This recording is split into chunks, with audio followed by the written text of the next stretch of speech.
Yite Twolo, mera Yite Twolo. Yite Twolo, oh Yite Twolo. Marile mujo wao poi, mujo wao po. Rama TV mujo wao po. Marale mera po. Paulo do Mariam, yini yabu yilangi. Paulo do Mariam, mere yabu yilangi. Ana mira do kapot mani. Yite Twolo jowa Yite Twolo. Yite Twolo mena Yite Twolo. Yite Twolo, oh Yite Twolo. Yite Twolo, mera Yite Twolo. Oh Yite Twolo. Ayo Paulo do Mariam jowa opo. Umarele matin wa opo. Wosi. Yite Twolo, mera Yite Twolo. Yite Twolo, oh Yite Twolo. Paulo do Mariam jowa opo. Paulo do Mariam jowa opo. Umarele mutina opo. Director make you FM. Director me Roma TV. Keluken mera dopon. Keluken mera dopon. Wobaji wala din manna mi yomios. Wobaji wala din manna ko yore kon. Wobaji wala din manna mi yomios.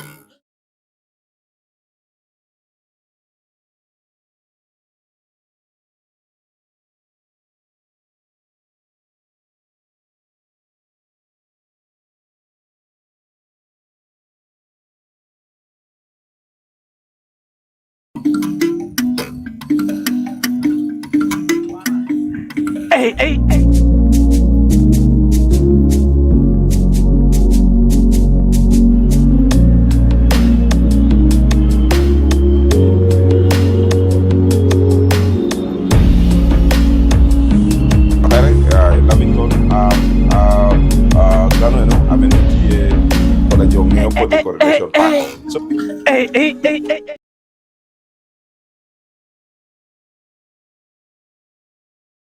Beri chokara dit I coordination pack tinini otieno do yin ke bedo a water bigi bini coordination pack we ko beru no kala chel me we ko onenu kira ngo amoromi you kira worwa de befitting sent off a chala endo pe ikwo me lobo man now to jo kene chao kene me ngech meto ge potunu da yirwa wanoko ne we dongo ba me polo de chunjo dechu amaro jo yes person ame ka amurkan sure nenga braba at least don't go down Wek mono be. Mono dag. Wa yo mio ko. Kwa. Ko bi chwakti magor ko. Tinde do nyudu ci yinan. Ara mi rebel neutral. Karan ko chwakti magor ko. Kobe. Yes. No. Kope kwa ho kope to ibong bigi. Tinga to luoni bong ton. Ini bong ton. Ngio to to. Mina liga cha. Ngio. Now end that chwa hasno. End dan comedy. Now a warni cha jober ko bi ibong bigi. Jo tur gi da hober go e simda ngene. No worry mere. So ibong ton te ber kana trek ka petwere. No, Tony, one no cover Obama. 80% Meteor Premier League. 80% Meteor Premier League teaching wa. Kare dong pete final cha kongjo da do medal. Wicha Morim gicha. Kelun ba ko wicha Morim gicha. Nyomorino. Nyomorino gicha. Medo ko bap Van Gaal gicha medo ko bap wangu ku ko. Nyogirang ka gena metatata ran chat. That's not for sale. Take me wa chena price. Nyokame ogene 2 billion. So couple of here one time ko chake ka nono no kada do la mi do chak do ke Champions League tieni Arsenal ti final me Champions League Arsenal ti mo kar ko yung Arsenal wore bapo wang Atletico de Madrid goal me Roma chele kom tongwena the star boy Bukayo Saka and then mo beru ke kar me goal London is red. Jona dadong wear me Arsenal anthem gi met kopor kwa ne Arsenal poter Champions League ni anen kong Champions League wu kwa ne ngore kopo donga gi kopo gik kay ngi na ko bu kopo mo gi no kene erdo record do kene ti Arsenal ater Champions League unbeaten. Wow, ame protesting the defeat. Wow. Anyway, tin Bayern Munich bino jolo Paris Saint-Germain. Kum gino pupuro neger kada ngomito wana gini kunu gino wano ko memito bitu Arsenal. Kum wo wana gino ko duchu nyonna gini kita yiga mito piano mito bitu Arsenal. Ko porra petie. Right. Mono ngwa tin bino timer tieni Bayern Munich tia jolo worge wele man Paris Saint-Germain ame ya ilabo France. Okay, gini ya the capital city of France man Paris. Okay, mono karatiel kede. Mono no.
The dusty roads, they tell a tale where stories rise like the morning gale.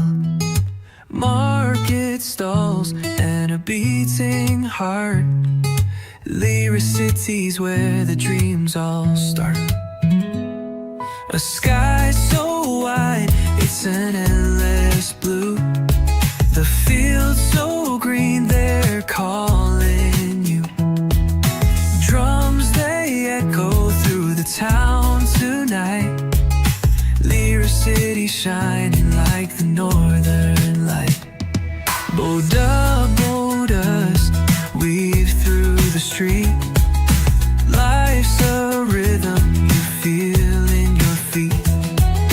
Neighbors smile, they always greet. Under the sun where hearts compete. From the riverbanks to the sacred trees, the city hums with endless harmonies. Dreams are sown where the stars convene.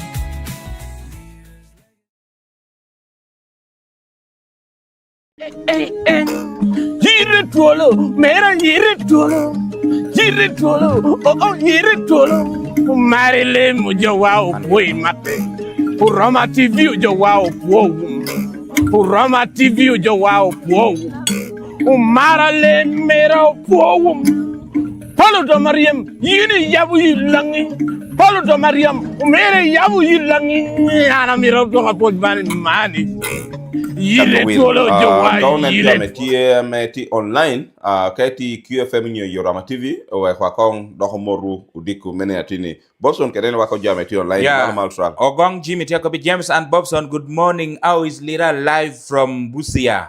Poi Matek Eka Pio David Figo Tiakobi, I'm watching you live from Busia border. Thanks for the program and greetings to you all. Matthias Wodluo Tiakobi, good morning Orama TV crew from Naguru.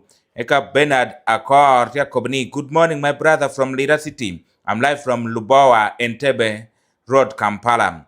Okelo Poni Tiakobi Ambone Okelo, I'm live in Mukono Seta, Kampala. Eka Ulwa Ivan Jakarta. Good morning, QFM. I'm watching you live from one solar landing site, but I'm always live from Lira City. Thanks so much for the program. It's a birthday to me. Come one, come all. Wow, happy birthday. Kwa matek, kwa val. Yina me nyale me ni yina me nyale tinini.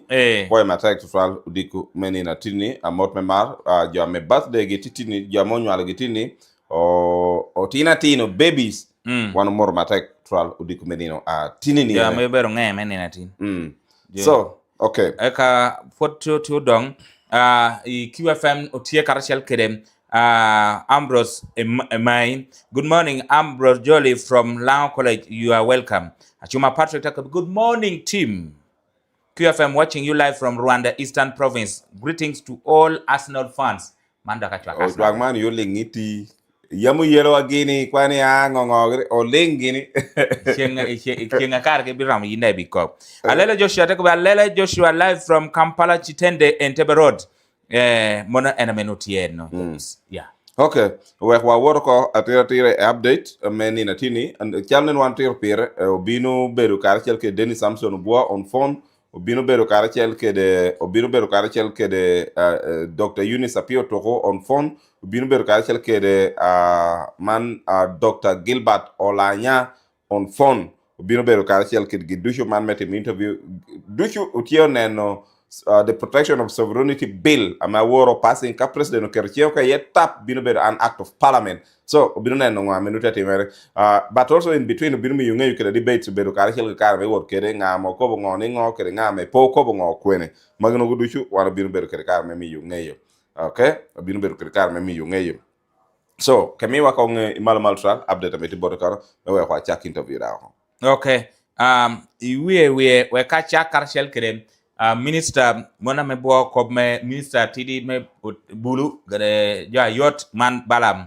atenyim tie karshel kedem tie ko bi lomoro mero deo ko katwere wor ma ci jonga lokelo nyum puj meta pod meta ente ko bi lonoro mero deo ko dang mero deo di cheng pi chenjo je district ngo alono timo no lona me olwoni atinle nying ka ko be lebge ko be bebe solo o ma ha chiya bisela wor ma cha pia dot ni en ne ko chega te modu jam ko mi chega ko le na ne ko ka te ko gino o rama ne ko ka te ko gino Richard Mwesije konen ko Pastor Boniface te ko ni good morning for the young live from Alepton Town Council waiting for the interview. Waiting for the interview. Yes, interview will be coming shortly. Yeah. So lona yene report yuni unu widano ameti ngabi yore i were eka tiu kere wang od malo karchel kere yam je chogo kom dano kene ameti kere kunasha eto otiaga che eno modo chega ko. Now minister balam tako bi loni dong pa yani mi ni de lona dea. Era meno jo mahoko. O juma ma hawa champion. Mono ko ni de ko me jot ya nena. Ko tati ko kopo. O we ko kiko kare meti yutichere. O we ko kiko kare meti yutichere. We henu pleading guilty or not guilty aka evidence ameti committee better tie. Ka no ni en tikare chel kere ching definitely o kiko bi neno po da ber me miero bet kere kare me me ye. Na warni Dr. Jane Ruth Achengu Cheram obino ber karshel kere gumen mo ambulance pierre rio ya dek kere otoha me match gina beer but government melo Japan eka itayuba umatalongne Grand Assistant for Grassroots Human Security Project GGP. Now ambulance obino me district mogo ametie Uganda kan buikwe binonwo ambulance man Masindi binonwo ambulance man Palisa binonwo ambulance man Uyam district mono bere Uyam South amon ame binonwo ambulance man dan dong lak jo miyoko mono be ambulance mo Yam South apart district binon wongo Bushenyi district binon wongo Kabale binon wongo Nebi ibana kede Oima City binon wongo enom tilo naro berber dan me TikTok uloni chicken ti liero ti ginor gen jo loni content endo na iko video now jo nuoni chicken adoti ko ni en ka iko video kero tina menu peo upenyi tamotino dang peo me otino ngeo ni video gini ti yiko me content menu chente amano weho jotia ko bi bun kwanya tiel yem MP bet na bozi gi duti udonyo yet ya kobi mero kwan tielo agwa ikom chicken. Okay. Right. Mono chicken no. Mono chicken. Kopora do pay. Jami yin kopti komi gane. Kopti komi mono binu doge ye. Ya kapia dekwe chel. Binu doge ye. Uye ka chel kere Dr. Eunice apio to ne chawa rio ka chel kere nuchu. Wanu binu kubere ka chel kere. Weko wanu win kopere kere tamer amahar ka chel kere this protection of sovereignty bill. Ame war parliament bir kar me passing yo tia cho ne controversial bill ganyo kitame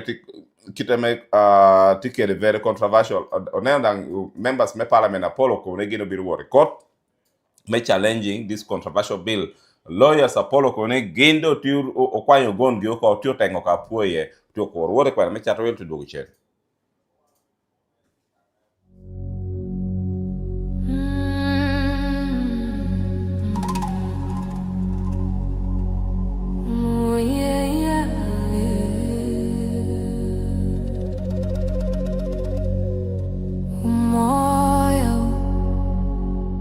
Usihlanganisa sonke ndawonye sime izandla ziphakanyisiwe izinyawo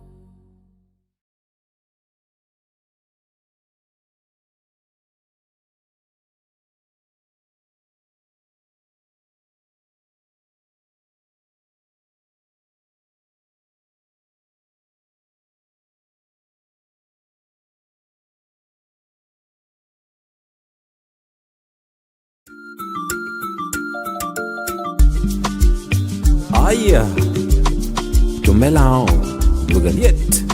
The dusty roads, they tell a tale where stories rise like the morning gale. Market stalls and a beating heart, lyric cities where the dreams all start. A sky so wide, it's an endless blue. The fields so green, they're calling you. Drums, they echo through the town tonight. Lyric city shining like the northern light. Boda, weave through the street. Life's a rhythm you feel in your feet. Neighbors smile, they always greet. Under the sun where hearts compete. From the riverbanks to the sacred trees, the city hums with endless harmonies. Dreams are sown where the stars convene.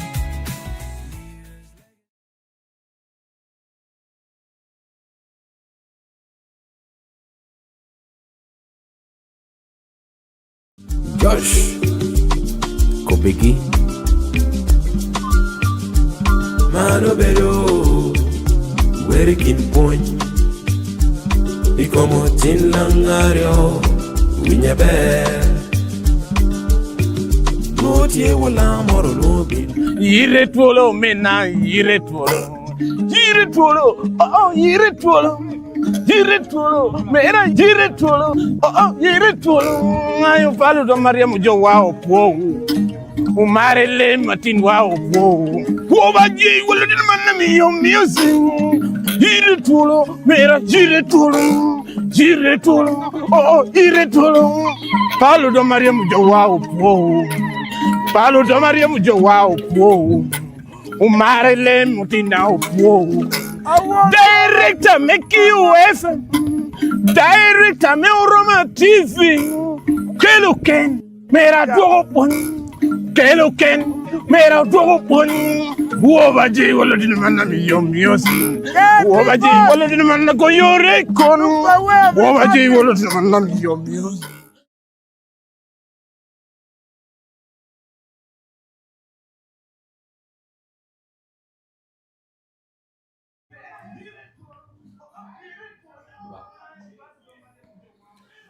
opoi matek medu ucheni kwena me chato will no awurni parliament me Uganda otiho moko chik ame utia kobiti controversial man chik ame tia kobuni utia kobiti controversial man chik ame tia kobuni the protection of sovereignty bill 2026 ame parliament ne Uganda do tiho moko ame ka president okerchie ye bino bero bal okay bino bero bal me ngatore chwali chenne o karachel kede jama mogo ko kede ngato chwali chenne oho no bero wati yin pe declaring kede pe choye bod gamente nuo bero bal so parliament me Uganda tiedo nga worni o kato karachel kede chiko ko da dongino mo ko yes people are saying controversial law but also now it's a law in the Ugandan context it's a por better bill though. Bill oteka koro ka president poker chien parliament of bino dok hello yes please ai brother honorable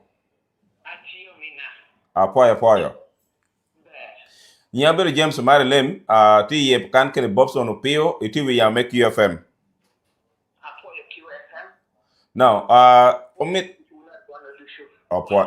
apoyo total no otame ko nung i borre update polo waka mahar kalchel kede ngo wortu ye parliament kede o niang o passing bill o passing amendment so bere ye ya passing kitanu anwang ti kede cha apoye matek Thailand ikeko tutu na anabela ngoni do ikobi lwa wa makia winyo wada ko ni abedo unit to kapio lwa kwa mau yami malu wani apio to apela mesa me parliament bi ame kiti ko tam yene me parliament ma para ke de favor macha ko ke macha in o ke me ko me parliament ma para yo ti chungi lwa mo yami malu mo ko tik apo u meta radio u chawa ne ke do mo la no shukere jo do ke winyo radio q chawa ne ne opoyo apo u dan ko le wa me per il programma meni ni na me kupulao che le luogo che ne me po per la me winyo radio che le dina ti me to fino a fatto le wa fini ni ne che lavoro ko pa qua ho chico chico no ti ni wa mo che lo sovereignty bill award one of the parliament and actually member of opposition winyo luo the boss leader of opposition ameo senyo ni Joel ameo kwa ni members mere me opposition party tushu pangu diwana woro kulu wa ping menya ngone kita meni na wokede ena re mo meki wana wo mekwa woro ka pero jahara cha picture na ja boro de wori on ena re mo meki wana mo mekwa ni mo no wan ko tina mo ni mwa cha parliament uno pero chogo tik namba kelcha mo no kita na parliament yo namba yo meko ni mo no kita ne politik ameti controversial mekero baru itu tuh kita oke ne bodwa kire bodwa mente ti awor ni abe ni mwani wan miro bela tera mengi yoni cha oke ne kita me parliament yu kere pe wo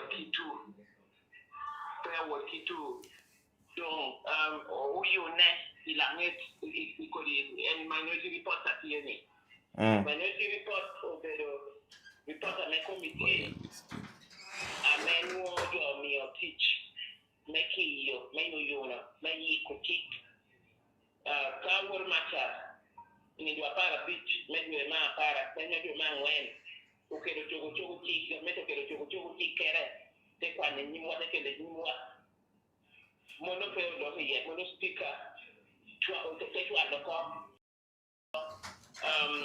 copy passion kere security kere copy passion internal affairs kere security kere internal affairs and security kere committee amelo ko kwa ni ko tik legal affairs parliament yo nti yo do mo te kwa lo tiki en ko ni na woro ni uno committee do che report di me ko ni wano kwero ki chugo ki cha uno winyo dan ujugo yi wa potwa me Uganda wa papa me tiki no me ti mi me ni wa ta me kom tiki ne nyo me tiki ge chugo tiki ka mo do ki bisi matero mo budu gi yora per nyo yora rat gino qua ne o tempi tiki mo no o che ni ma do lavoro gino che report era lavoro por qua mo ne per qua Mario con one second reading kadu mo passing kwa Mario no kwa me mo ni report gino tika kare jodo te wori kwa mede yu da ngoro mo bi kwa Mario ke ko ni awe yu ko committee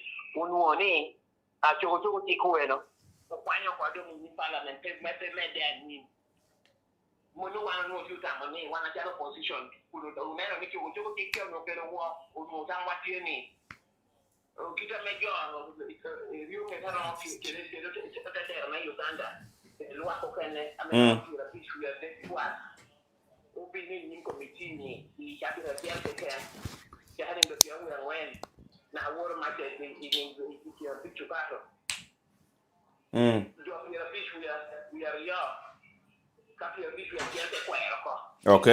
Quando poi l'americano in mono come figlio al moco più. Donc io devo io moco più lavoro. Già lavoro. Proprio un dia la che non vedo ieri io. Ieri già. Ho vedo ieri. Potevi io voglio che la settimana non ti pronti ma poi lo lì lo ieri. A me I can to full lavoro. È stato una verità, gli altri number 10 per coprire supplementary budget, uno. Yes. Il government di America, gli chiese lim, around 3 trillion in loro, Mexico, come president, cioè che gli ero everyone, che diciamo che non se ne può le case, io ne guardo, io che ne per mi è andato meglio di money, ni ne mana na kiro dia kwa yada ko china yake message mudu nga supervise kire no kan accountability issues mudu te karo man number 4 I can number 4 ama opero metil ni ko nya ko bingwa woro bi mere so yeah yeah so udete mo ko nino opposition te ko nino government te tie don issue one side one ko nino no president Museveni ki on filu Ubino utilizzeranno a America, o qua in America, il lavoro via Riotta, il lavoro via Cerco, ma per il ministro, perché così da dopo, ni o poi io ti una per un uno da che io le morte ni na mora, no, io uno, io me la via gli muoio. PM minister per Nyurni procedure me odi ko na ha o temo ko na ha ko pe budget supplementary budget here. Monu law leader why na ko because one position of here we will be guided by our leader. Yeah. Our no environment that you prepare in parliament can you de to the other but take na akora. And you right na in Uganda e ka de ya pa nyo ni do yo de we ko to anaka.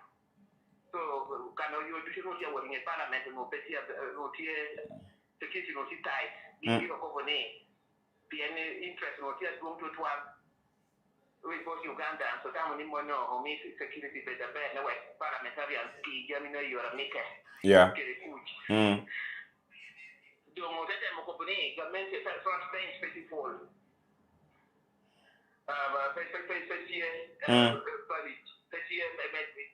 Museveni in a president okay and when you get that damn people you know to Kaisado and swearing in when we were ruling as speaker. Yeah, we feel position and what any picture I'm okay in just some more can it here American messages I'm on your me to picture the better or to better fair I'm all gamma there. A me yi komera ni wa be yi kame popo pera me a me mi kila la hatu ngate hata hake ujo kiki o lu kiki kamire di mere chere kita procedure kobo eta be kwanyo ena chona ko bien kiki eta be tendo ena nye ni ti esa do vedo con un committee del mio care molto tedero molto io mese molto papà molto la no a correre meni io sai nan niene a che lo pai con bi no pe a che lo pai con io con guagno pe na barrio o de ko buena me io su ma no si può guardare su poco o per ne certificate of financial implication na ma vero certificate wariga a me ministry mio me finance mio to go ti hakia la kiel me mo koni pa yen mo yora rach buru ki ja olim agamente ko ya do ko pa yo pa le pa so ato atemo dangire po ko total pa yinde ngi ka no kito no ya kana no ba ke te ke wa te hata me na mo mio me no kene ke pita me lo ko wa ke wa ke pe dum chung bien Banco Uganda como ne thinking you want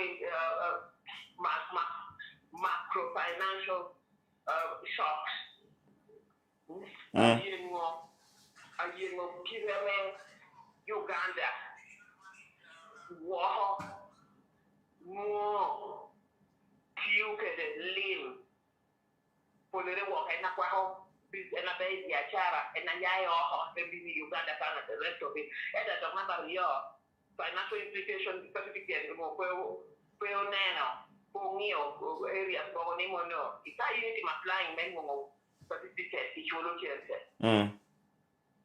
ada der mi chulo chente me ben mo certificate ti da me no ti ko ko kere cha te bulu li mama whatever mo jere no ka de micro aspect me yo ma titina mi mo kata me ti ni certificate of mio pedong tiu kagi akelo binanye ega pole wa position no tuji ere kon ko ko ne akari do amendments per new rach tieni umi do hasedero chawa tieno de manye no kero no dua mi ko doko winta malwa utien la ko jema pola eno kene ko le wa close 1 to the close 2 amioni ini yo teder wa meyo yo wini wa meyo Muhammad Gwani for you wigi close to a mobile destination interpretation destination agon mete kitenga abero apahata kirenga abero kuba bahata aje to be foreigner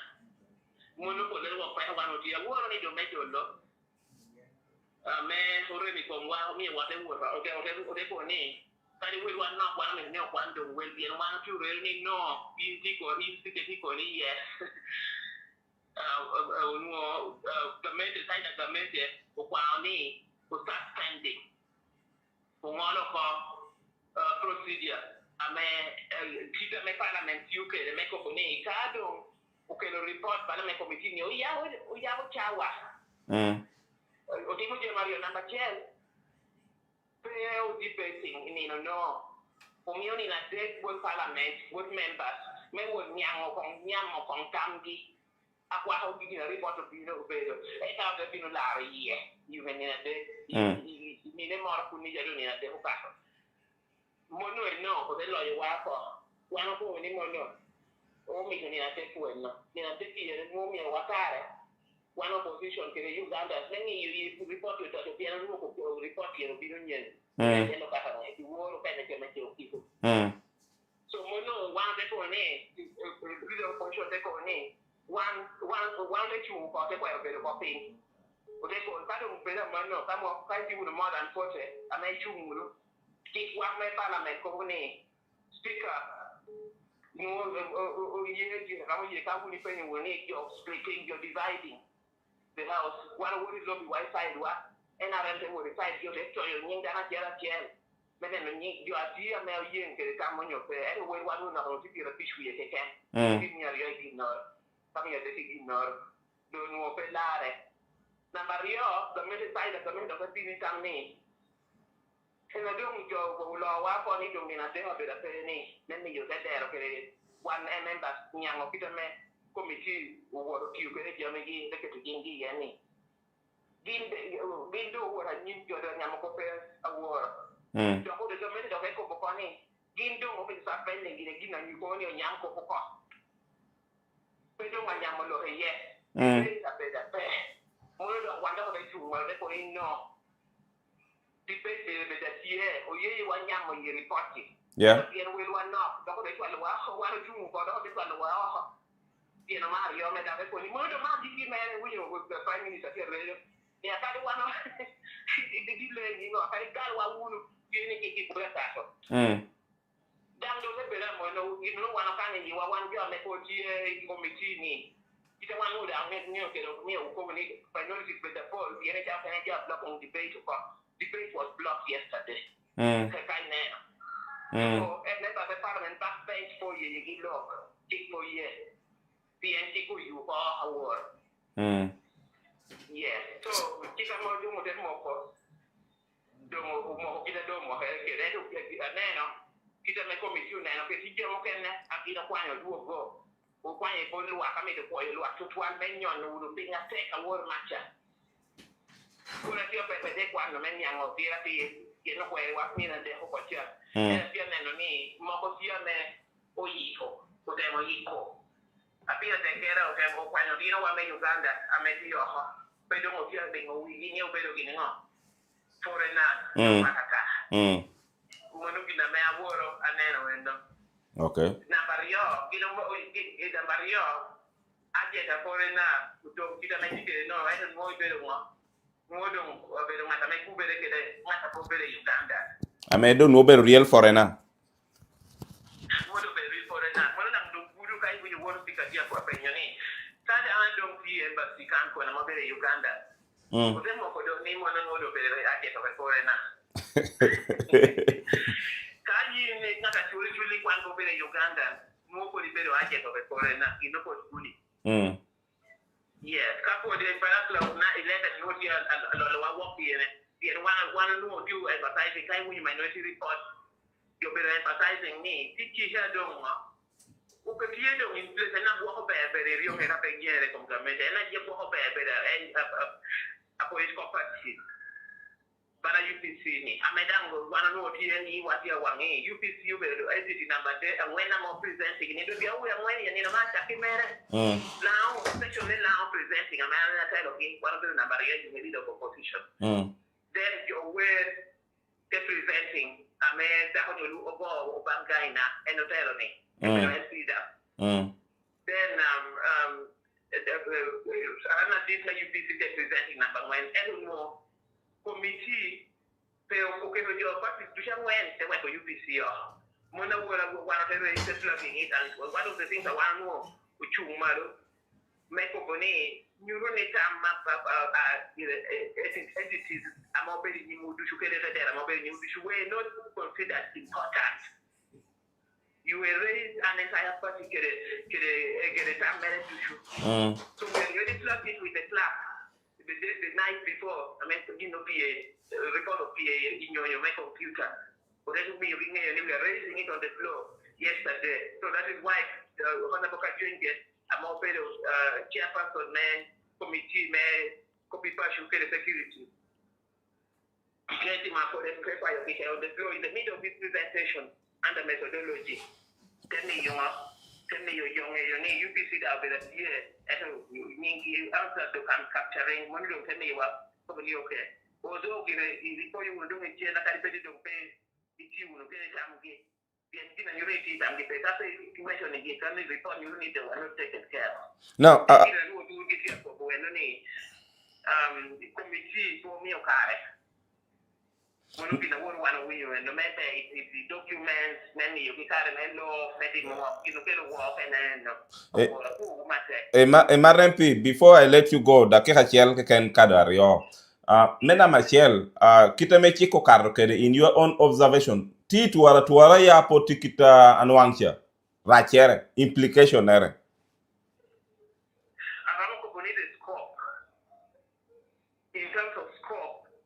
In terms of overreach, number 10, scope of bedo, ni urido ye. Bedo juwa jame du shudong bala juwi kedo wala right jame du shubala buwa kita wor macha. Man view demo yono. You know one is scope. Instead of come for do shoot you to ka put photo. Number 10, number yo. Umiyonga uyuno dam teacher minister piano ukwanyo mi minister teacher duonga me turochi memo ko ngabe Uganda terenga ko be Uganda na ko mo ngamira mi certificate mo ngamira clear as mentioned jema me mi gi senti ma me mi yonge ko tena na tine bala financial intelligence whatever under money laundering chat and I mean I know yonge kan da me ta ne no ni kina rat ko do nyo me ti ti ra Uganda kan nyo ena me do me ti Uganda kan ko to alo ko me ti ti ra so mo no uno endo dia guardo ti tu shudong je me dong je ma ko do kwa je ma mire NGO act electoral commission ti ye me ko be so is compacted and I'm a financial intelligence authority me ti ye ko kwa how play ma ya yo harresho mere ke na ya kan na ame ko te ame yo re pe chill and ame IGG me ti ye and ame NGO act you internal affairs you should wire you should company okay and I'm at Bank of Uganda you should wire the working minister and I'm at question mark here down here I'm at what you go near me your car number 10 make sure that no all power belongs to the people and so article 1 the constitution over the point why you fight vote put it there it's constitutional and there's nothing you can do about it. Okay. Do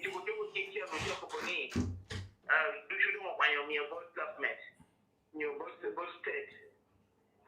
Why your power ni na jara there Uganda. Tueruni. Sovereignty why you're both there or both government when they go man no I mean is no regulating them. No. Number sorry. Number freedom freedom of expression, freedom defining it pretty clear. Foreign interest pretty clear. There are some definitional issues Article 11 I make good but the parties are kind of Ugandan the popular foreigner and the crisis is foreign entity an international someone I'm a popular Ugandan no an agent of a foreigner monopoly I make guru make one people implication come with be come with be the political party to achieve a leak the new bullying of the Article 11 intact or give us reducing of Beruka on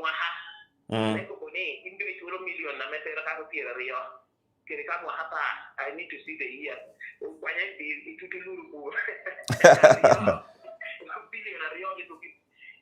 1,000 currency points, I think. I'm over to million period. No. No.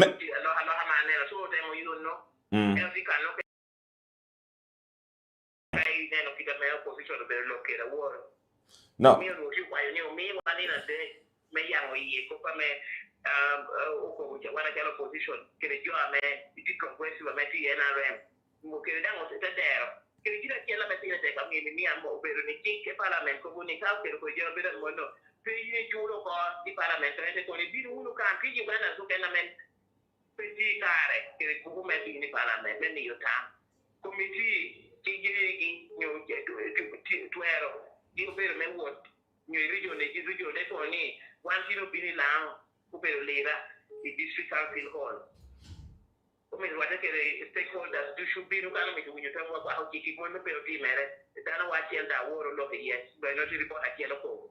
Look at to our company, no meal committee or a committee we need a feel when I speak to us. It is going to Germany. It ain't like no president would wait there, stop it up apartment, you would there, one Uganda, Nyang. It's a people who take the way it was brought. Melgi Kamera. On your plan B Mortie Cape Yun, Kere Cop Lar, Constitutional Court for Constitutional Interpretation, when a into conflict, the mother law, which is our constitution. Is there a plan from opposition? Menu what you got? Okay. Bien number chair, Pito Carole, the word war. Number chair, the money for her, Robin, if you're okay, and she's a motivated for her and Pito Carole.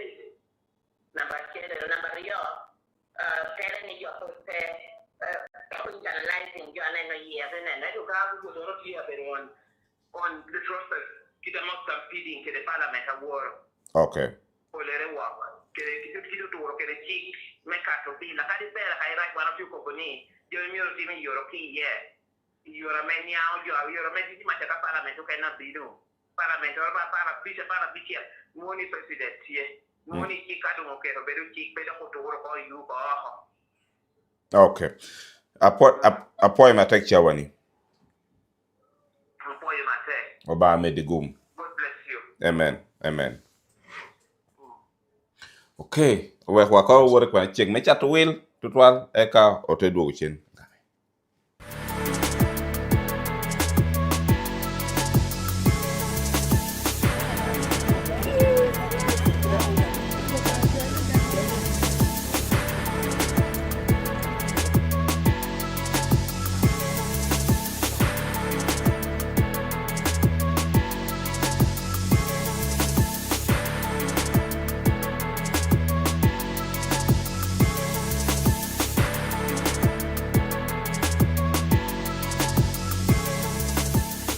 Okay. This VIP and the VVIP, this 3 parts. Okay. As you see, all the skeleton of the stadium is finished. Everything here. You will start fixing the seats. He's coming here, but I never fix until the roofing. Do the first of the place to cover all the stadium complete 100%. After the roofing, we cover this one by. The dusty roads, they tell a tale where stories rise like the morning gale. Market stalls and a beating heart, lyric cities where the dreams all start. A sky so wide, it's an endless blue. The fields so green, they're calling you. Drums, they echo through the town tonight. Lyric city shining like the northern light. Boda, weave through the street. Life's a rhythm you feel in your feet. Neighbors smile, they always greet. Under the sun where hearts compete. From the riverbanks to the sacred trees, the city hums with endless harmonies. Dreams are sown where the stars convene.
Atamani wan miro chak interview wa karachiel kede iniango o ngo timere parliament aworo pola wok kede controversial we term it controversial pien jo mio tam gia pola papat the protection of sovereignty bill ame aworo ni unuti nyim parliament Achalaba the leader of government business though be the prime minister eto warane ni ene ka prime minister pe en maro ni position agamente e parliament Kung me wa nge ngo aworo timere parliament kede the implication of ngo aworo timere parliament ikomo nywale me Uganda.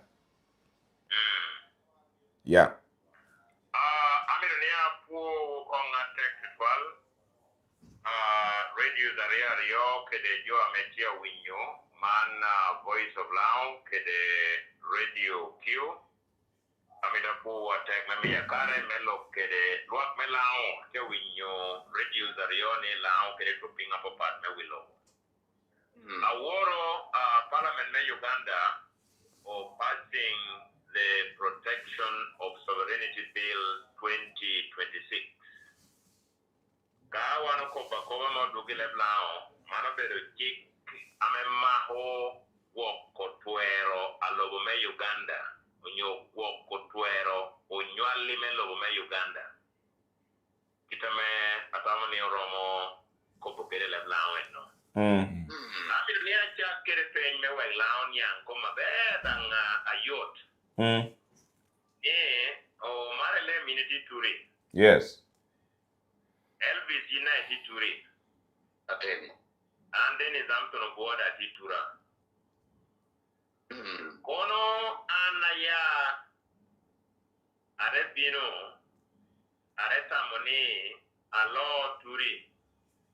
Kere tebero kere tuero.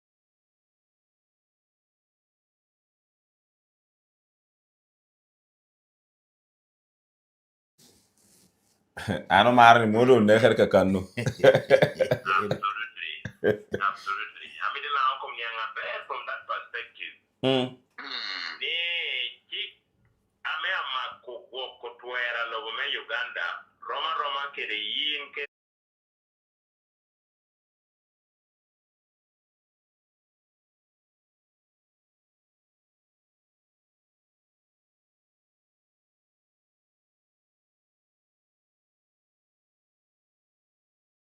ana ya min dit arabini lira city ya mi to wori wan tijo mare lem tiye ami to biro loyo mare lem e ka te bedo kere tuero metello tungu mare lem yo tunga Elvis ka temo lao yet koboni romo mi yet chomi chik now yet koboni amano ni ka temo acho me chik donc jiki na malungu ni protection of sovereignty bill tie ko marome ngata me to biro tello turi adang yini tie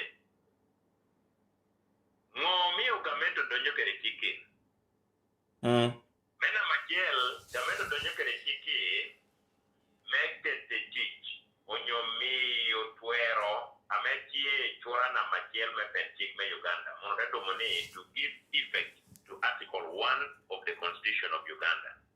Mono mena majel. Mena Mario amepire tek kamerwata kera penya nena penyoni. Ye meketa gang ikom logo mora oho. Onyo kom duloro a oho. Onyo dule oho me atikere dano mora metie. Dano gi mora tie Uganda kan.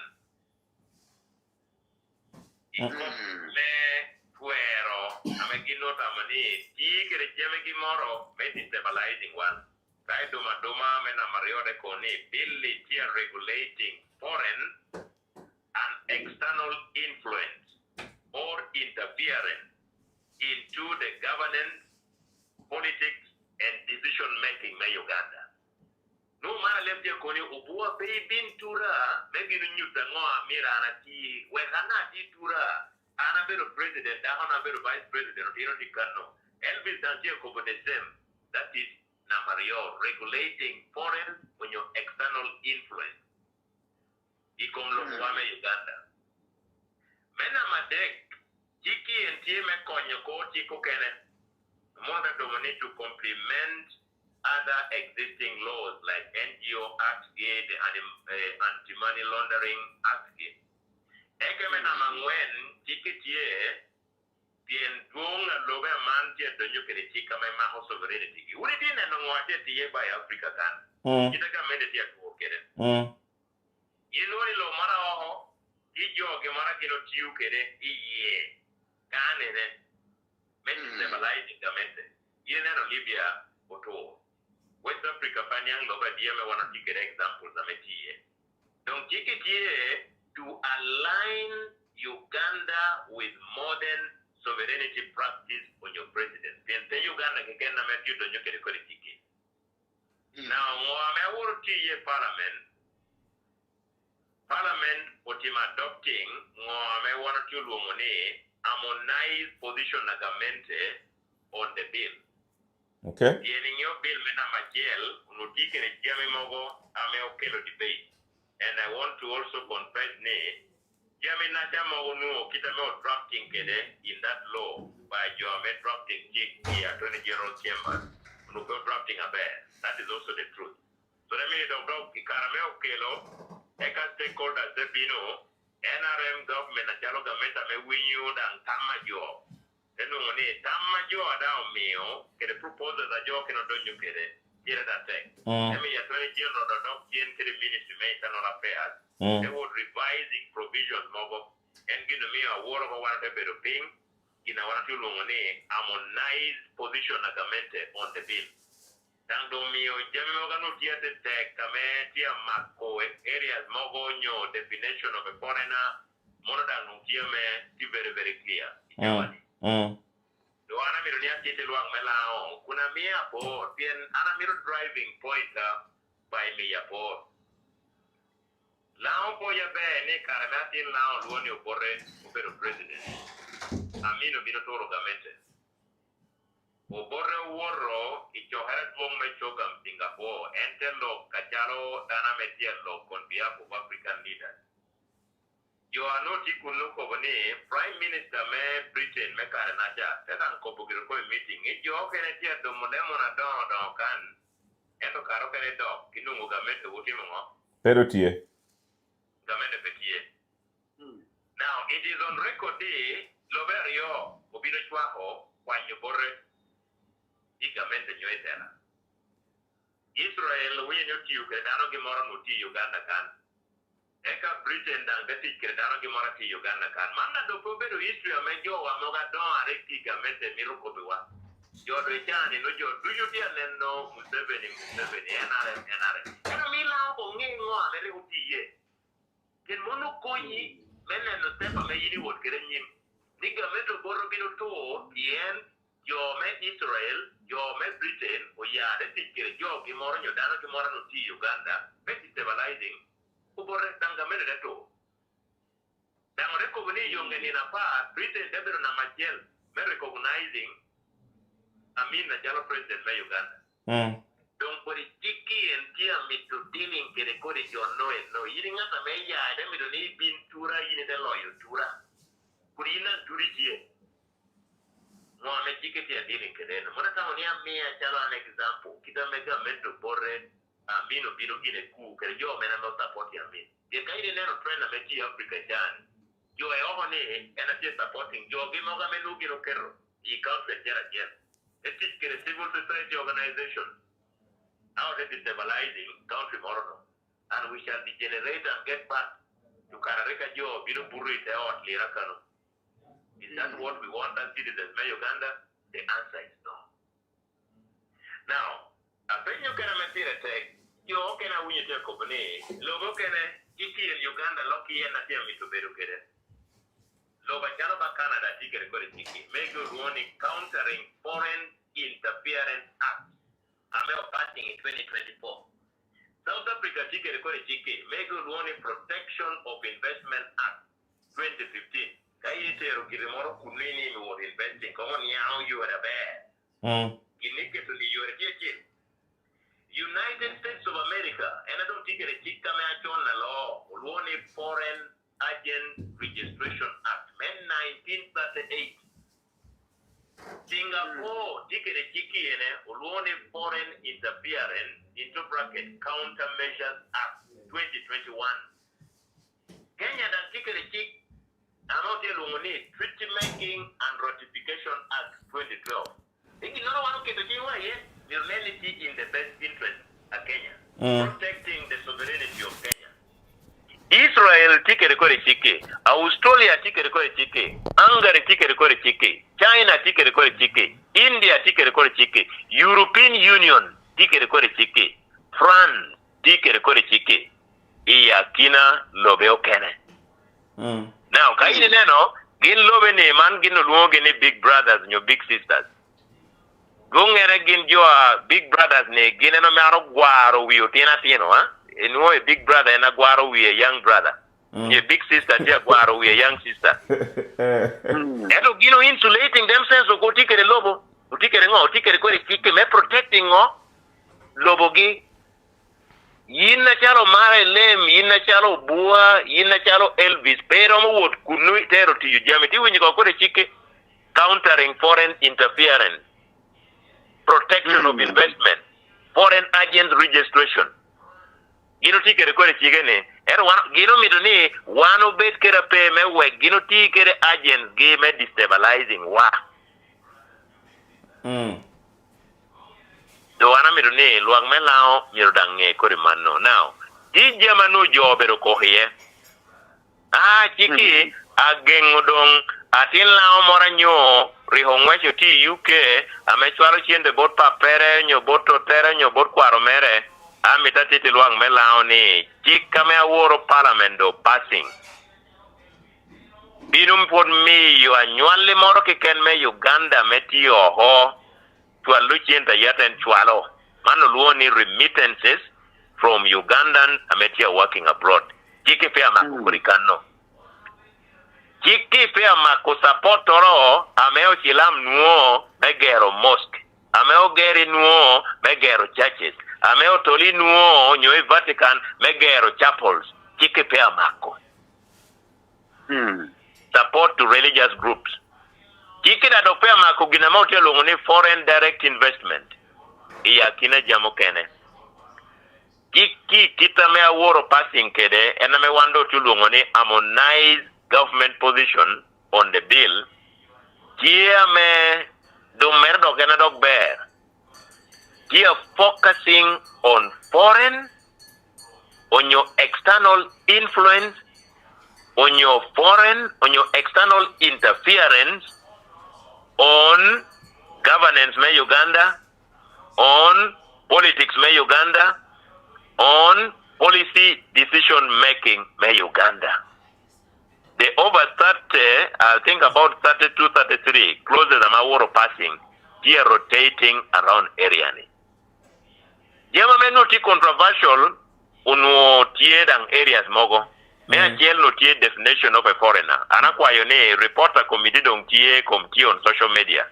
Wek jonge kita dong ame tie koni a foreigner pien koko no tie ni omiona hanywale moro me Uganda me tie oho unuti captured as a foreigner. Now that one is out. Koko no tie kobe kom definition of an agent of a foreigner. Monodang has been refined. Irondo neno uno komi pien reporter me omiono tio omi yore. Application of the act ibiroti applying to nga ene na nakobo kone. Ini foreign your external dana mora me mido bedo kore influence your interference on governance me Uganda, politics me Uganda, policy decision making me Uganda. Wekilwak me Uganda, wekijo me tungo mare lem deciding on ngoa me gino meto. Wekijo metunga Elvis deciding on ngoa megino mito. Wekilobo me Uganda deciding on ngoa megino mito. Pe yini binete koni wano mito ne timuno ni aman. Pe wegi kai mito binu konyo korgi binete konyo korgi yora bear. Okay. But we're taking action on a social aspect of homosexuality. More passing the anti-homosexuality law. Yes. Yes, me wakare. Ka uni tu borui monokunu icho mahir kere cho daho mahir kere daho wani logo chol kori culture no pe borwa yi wa me do nyukere chika me maho kori jami no. Pedo ke bet chwalo chiente ni mitokonyo education system kuni mitoponyo na hotino me primary kede sex education. Mono gamente has the power me kobni no. Support woni otuneno ni perwaste kede sovereignty wa the social aspect amema hokorigini, cultural aspect amema hokorigini. Dolwag melao anatamoni really imalo anangeo Uganda ka chiko bino uni poyo chik memony kara me obino. Apoyo da ngun reduce dushi penya una chela. Eta temi yulwag melao examples angwen. Ya yo melao wi jote ya bere. Tien ngwanu jote neno chiki dia bino mechwalo civilian ikota monyi. But yini kore civilian nena machwali ikota monyi. Yini kore civilian na meure nuo duhi legally. Itaya abaye na meoneho bina miyo example chika good lord ekwalo chiente. Dano ni nutikere first of all an illegal gun. Ameanda chikma Uganda that is illegal possession of a firearm. Oworoneho dano that is murder. Okwala dog jami chienta me dano ya kere doha mere that is robbery. Kore dano ni adapenyo lao ni kachi kitie teri kora ni ya teri kota monyi. Lao gawa ni teri kota monyi. Amiyo example me daha me ochielo denne ko boroboro. Arepenyo lao ni jua woro chielo daha ni kaunu oduka gino woro kede is a preserve of the armed forces. Kima kwaya rengini illegally. Oworo nehe dano. Kore jono ka oma hotel kwene. Lao binu ye kere nika kore chika monyi tiye teri chika monyi. Amiyo example of a law. Aloho ya oworo kwano duhi Kenya, owilo duhi Ethiopia, owilo duhi South Sudan. They ya locked they bini lao kere duhameti illegally hon or acquired. They binu rapping nyahome lao, dahome lao, te kwalo jami lao, te neko danome lao, kura loki kao maho. Teri kotene lao yene ka kota montie teri kota mon. Te mena machiel eno binu kere dugu ame peti kere iyorame chika Uganda ye. Chika Uganda kere ye ni private dano. Absolutely. I remember your example of care. Ameo ya mon. That division. Tebinu neko joa ngwen na loi. Kuri kani ye ne ameo ya kere dugu mere. Tebinu neko joa ngwen ni. Ter kwene. Lao te ye ni. Kuri keano ka chik kota monyitie. Tere kota monyi. Dana teko ni. Kai ni bero lame logo chik. Why are you fearing the unknown? Iti luor. Mwa yini ti luor. Iti dugu morbo ame yini nuo ame perwate kere chik. Now understood that. Chik memoy. Obini ko memoy yini poyo. Apenyo kena ni. Mwanya mora me apiro pashu. Eka sa dek nyo angwencha. Gamente tia kobani. Warego tikere coffee marketing board. Gamente cheli ene. Oyai coffee marketing board tekoni. Ukele Uganda Coffee Development Authority. Utunicha amedo gamente koni omito kwanye Uganda Coffee Development Authority oredu go a chalo a department ite ministry ame law pool eleman detere come coffee mon eka man wel mon che medeka malo Adiramson donc anamito ko bilwag melao comme kundo award bag gine gere winyo ko piniba ikame neno wano tiu uketo Otiu keto chik nuda neno wati enyim. There could be areas mogabe no challenges si yeba manene. Enta mi to team assurance bodluak melaoni. Chiki ene chane ti very refined. Ena woro passing kadana me kom ting nech moro me chik. Nuongoa me woro passing. Ti social media. Tekwan na kiel. Ini niyang edekoni chiki is meant to protect sovereignty ya Uganda. No. Yurni jo moro karatia me amito ya te bino ture wa kante destabilizing wa mewe wano bed ba Central African Republic mewe wano bed ba Somalia mewe wano bed ba Libya. No. Okay. Adiramso. Awinyo. Ame one put forward in the substance of the law nyo kita ngame chiktia kobo. Let us look at the procedural matters ame parliament you karakiel kede. Why this so fast? Ngomi chikubel chikaber procedures ume parliament kobuni kajote do nyukere chikmir winter malwak mi dango me 45 days menano ni o processing karakiel kede consultation is done And in this case, oneno yes, joke no bero kerikar me luongogi, but oneno the 45 days pe lucky po bunjutero, the 45 days, that is one, but also two, Tama Ugandans po bero kerikar me winyo, because now if you could remember, even the Governor Bank of Uganda appeared before the committee and gave the contrary view to Ngwamenu Tiecha. And yet, check a bit from Ugandans. And the same Ugandans, know the way it has been framed, no petia by, but also thirdly, Parliament para Cheltia to in the next 3, 4, 5 days. Ngoge ngweko Parliament para yo ena no bino processing chiki. Why that hurry? Ya government through the intelligence unia koni ginora tieme petia bear not to war lock it to do kiremere, so you should come back while the law is now in place. When the law is now in place. Atamo we ko chake kome procedure.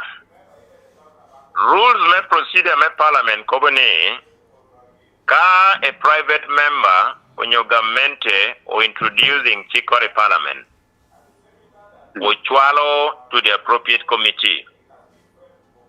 Chik the kobone committee bino ruateke the stakeholders on that bill within 45 days. That is the dictate of the rules. Yeah. Within 45 days. Implying from the time I'm referring the bill to the committee, the maximum number of days I'm a committee romo when you get stakeholders I'm interested in the bill is 45 days. Now, Kaini Kwan report a committee, Amirone Kwan report, it didn't know how many stakeholders are appearing before the committee. I think that must be captured in the report. I think to the best of my recollection, over 200 stakeholders are appearing before the committee. The challenge I want to take Uganda can, I think one dong kagi noroti manalomo domoni, you are efficient and effective dog bero peho. One common night you jami maname, you take years, you take days, you take months on one thing. In modern public administration, ukoboni merebet gina meti multitasking. If there is a bill a stakeholders Apollo when you tamgi yeti man. Now, there is nothing a committee or acting in breach. PNT Kobone within 45 days. The key on stakeholders a bino that when a child don't come give committee romo closing that hearing the kone, let's now retreat. Have to see within 5 days. So whether within 2 days, within 3 days, within 10 days, within 15 days, you're interfacing with the stakeholders. In this case, Kaini Water report, I think here about 200 Ginora, either 212 or 216. Now, anything to do with procedure, Ameromo Kone committee acting in breach of PTAPN, the rules are clear that within 45 days. And it is true near the committee or handling the bill within 45 days. That is Machiel. Mario, there is no bill committee. I can't know me 45 days. I'm a stakeholder. I'm a Romo Mario. We are appearing before the committee. It is only this bill. So mono on the issue of procedure. Now, it has been on the issue of Bank of Uganda. Kaini winyo bango ameana kobo. You would understand the issues that Bank of Uganda are raising majorly okwanyoko from the bill. Pena mando ute kobane kikame o passing a war will not stop Muhammad foreign direct investment. That was an issue raised by Bank of Uganda. Kikame okwanyoko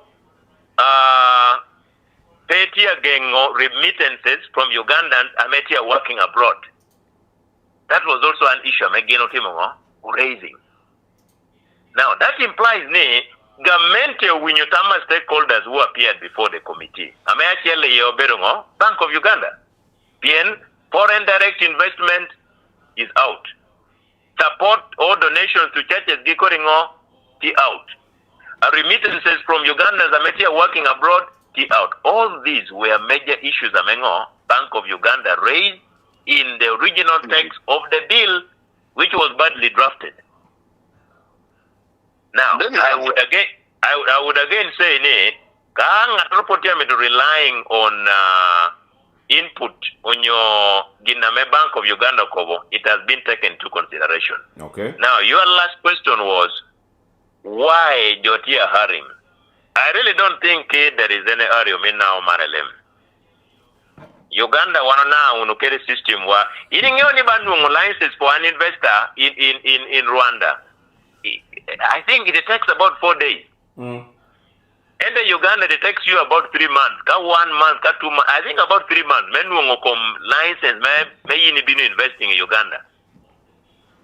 Now, kaido ikero ni between Uganda and Rwanda, which one is more efficient? Aya, one Uganda can, then we always say, inyo Rwanda kai worry ye. Rwanda learning in Uganda, they would perfecting. We are good at praising them. Kita may yini winyo ba lang ka praising actually lang praising taiso. Kudina kai woro taiso. Inu ngoro hotel meta taiso jo meta taiso tia praising lang. Kai woro actually woro ba na tie anu hotel mo.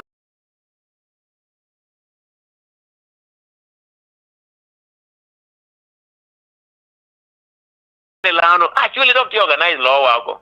That is the contradiction make war. Yes. Now, Parliament may para jail. Let me state this very clear.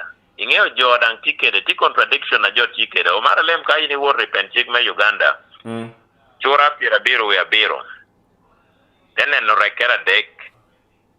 When you were hakwan ko dushu me we coming yanga there ni Parliament petia expiring in 3 or 4 days. Parliament may para jail. Officially, constitutionally, mirror expiring at midnight. Men in the period at deck, Medwema Beach, 2026. Ngomia Kobamano, Agameriti Penchika Uganda, Article Pirabiru Wabiro. We are Malatuchoni, Parliament of Uganda. There shall be a Parliament of Uganda.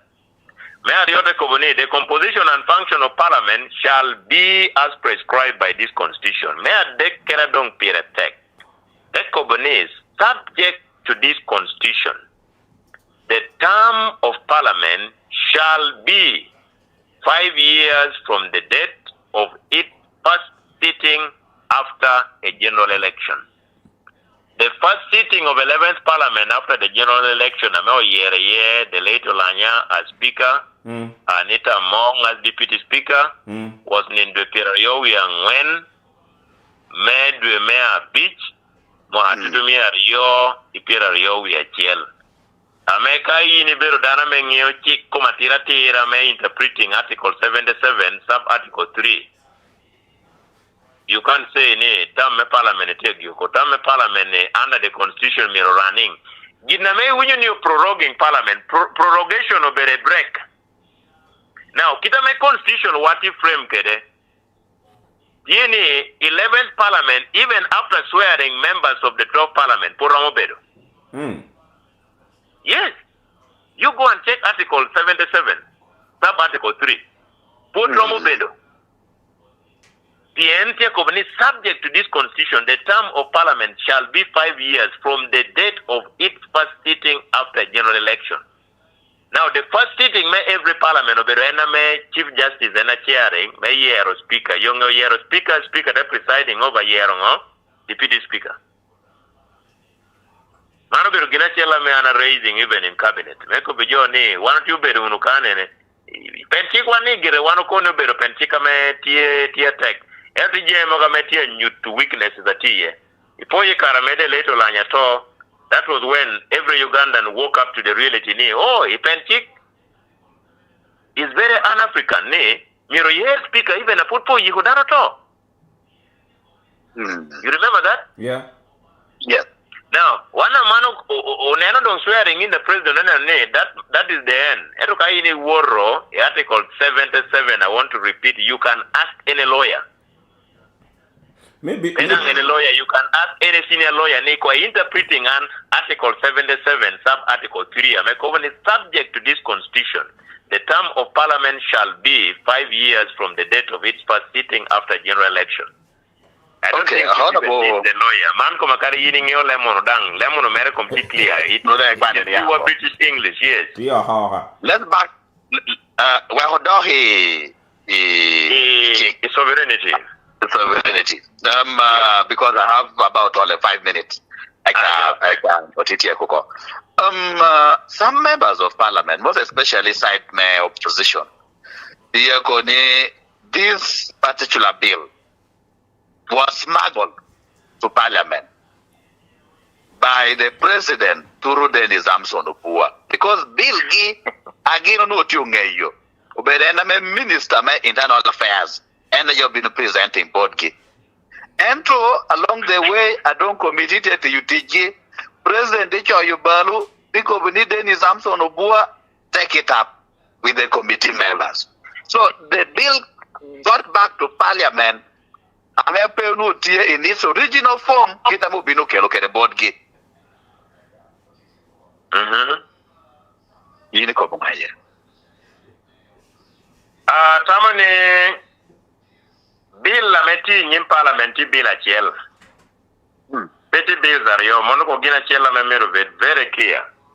Now bill a chiel li na meti nyim parliamenti obero bill la me government me Uganda kunbeo ibot minister me internal affairs en na me obino kelo nyim parliament kai donc record de parliament inongone bill li ene yo kele ni no dwe we komo ni no dwe mere me we speak with facts and evidence About billion o kele ni dwe apa ni isi andek ni dwe para beach. Yes, Medwe me angwen mo atudu me riyo we bishen. Kita me akobokero ta chwalo to the appropriate committee. Now, Balo president pedo ho introducing a new bill.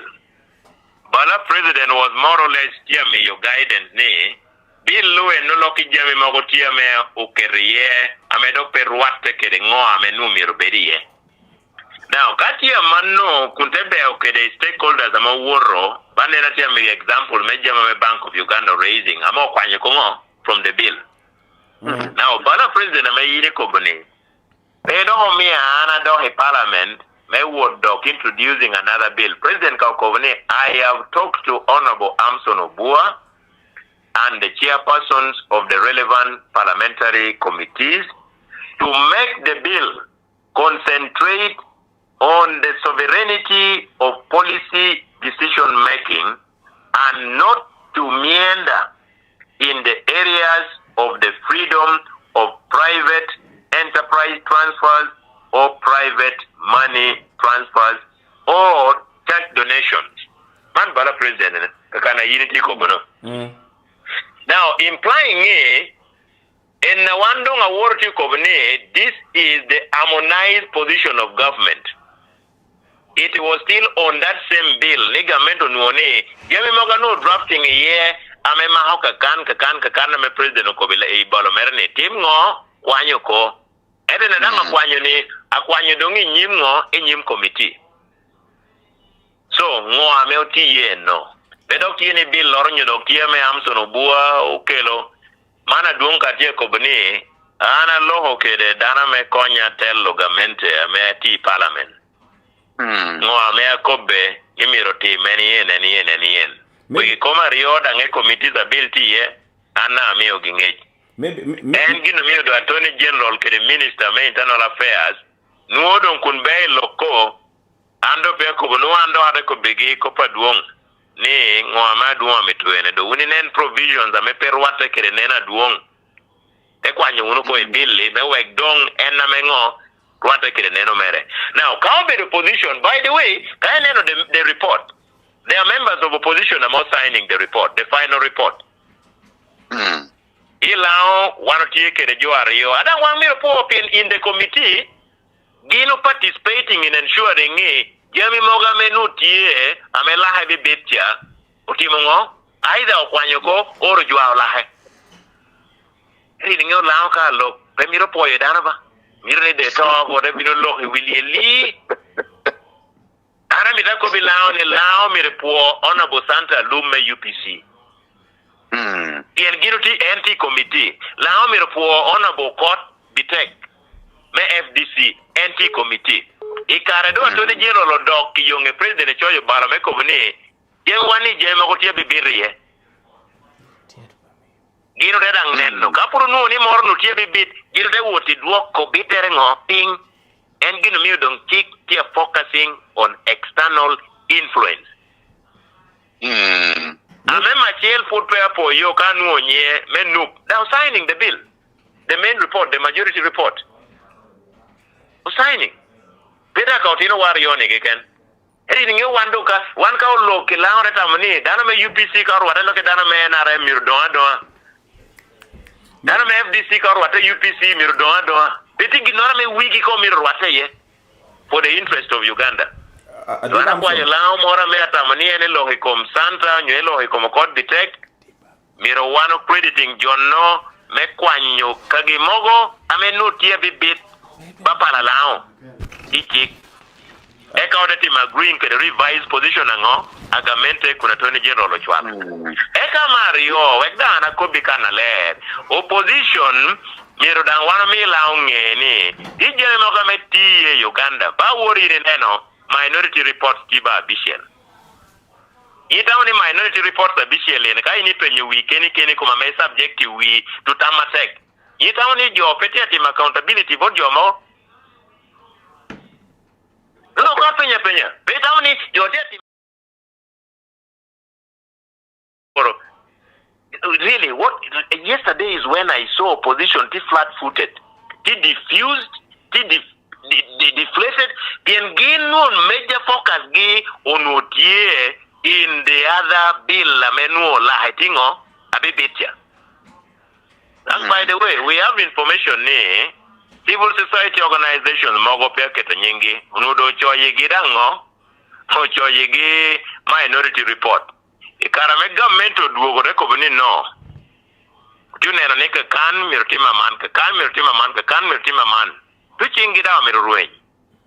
Dongina meda okoko wana otuko hekomgi eka ko Hawaii komgi ngeni nwe cha moro.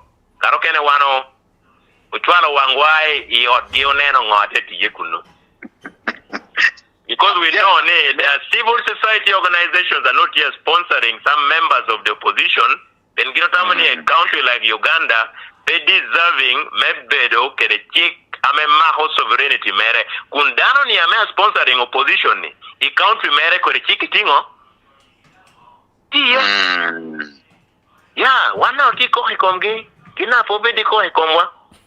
Make it more dangerous. Then ungeona organizations are not here me yogichente. We know it. Yes, because I have another guest in the studio. In the next 2 minutes, we'll summarize. Yes, James. Okay. No, Imalo Malo travel to make a rejoinder Keringwa me Adita Elvis Ukobo, Polewoka Mahar Kelke Tama President. Committee, Polewoka Opposition Ameti Committee me Legal and Parliamentary Internal Kelke Defense. Uberu Kobni, yes, President Tikere Tamere. And he cannot appear before the committee. And no Dennis Amson Obua to appear before the committee. But ekame we tamere bet catered for ichawa meno committee tia bedo.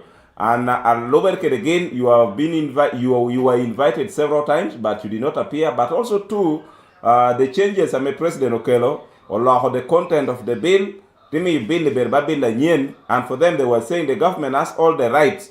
May withdrawing the other bill, ekati reintroducing Nyokelo another bill, can serve the interests of government. You ramkobo imalmalsal ko the argument how can you defeat it? Oh, mena marelem pe me amema moro me opposition buoli ni inviting obua.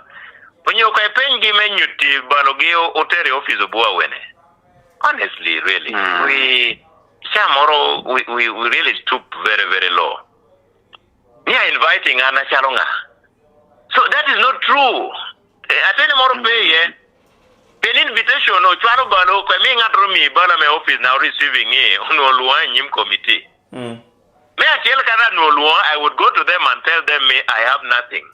Ame Aramoko Bupian Billy is being sponsored by government through Ministry of Internal Affairs, supported by the principal legal advisor government. Amobera Attorney General.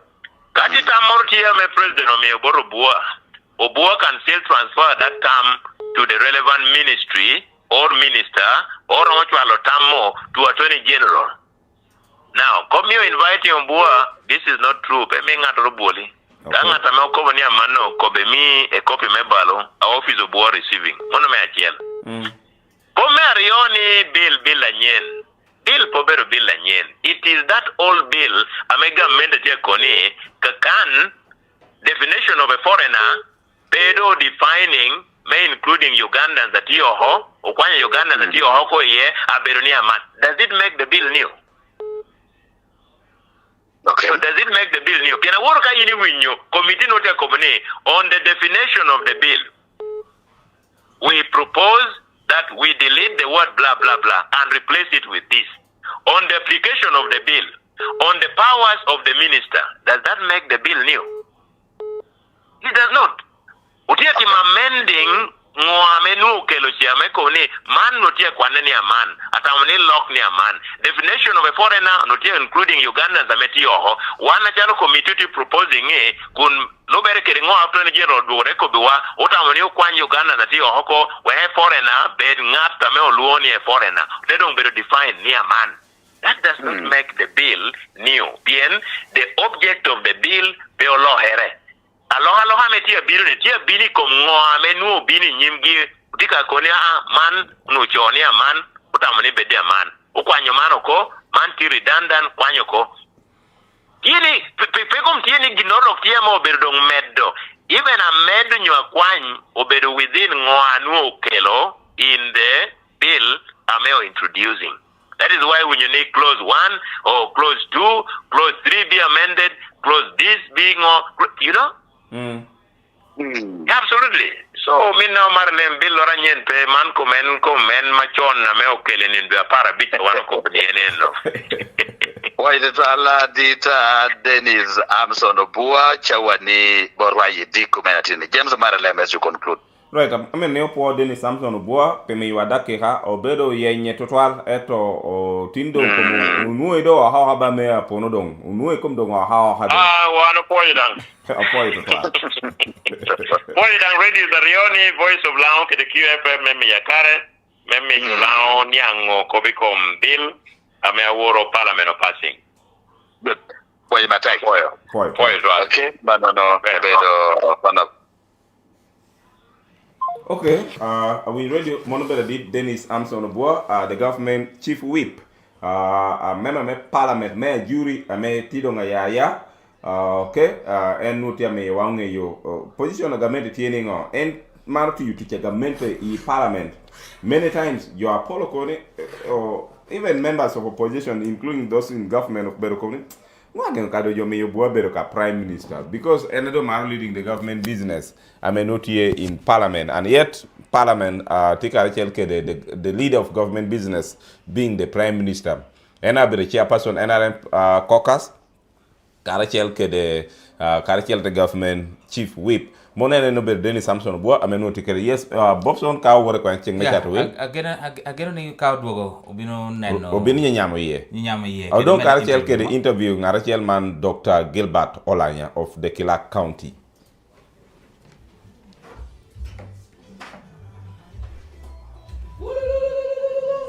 Hello. Elno Pano Makerere University Binayo te chopanya noro Ente penyo nyani Ni karanga Obaba Hey Amitunge yunyingi Nyani pete kwero Winya nyinge Nyinga beru finara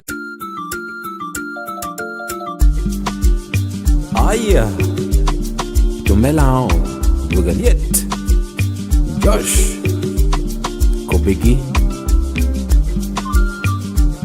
mano bedo werikin point y como tin langario winya ber motie wala moro no binayo el no pano Makerere University binayo te chopanya noro ente penyo nyani ni karanga o baba hey amitunge yunyingi nyani pete kwero winya nyinge nyinga beru finara unfinished hot lips Barbara nyinga beru finara unfinished hot lips Barbara binayo derete koi mara derete mara binayo derete koi mara.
They tell a tale where stories rise like the morning gale.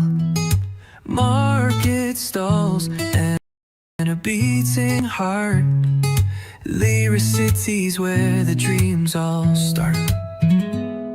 A sky so wide, it's an endless blue. The fields so green, they're calling you. Drums, they echo through the town tonight. Lyric city shining like the northern light. Boda-bodas weave through the street.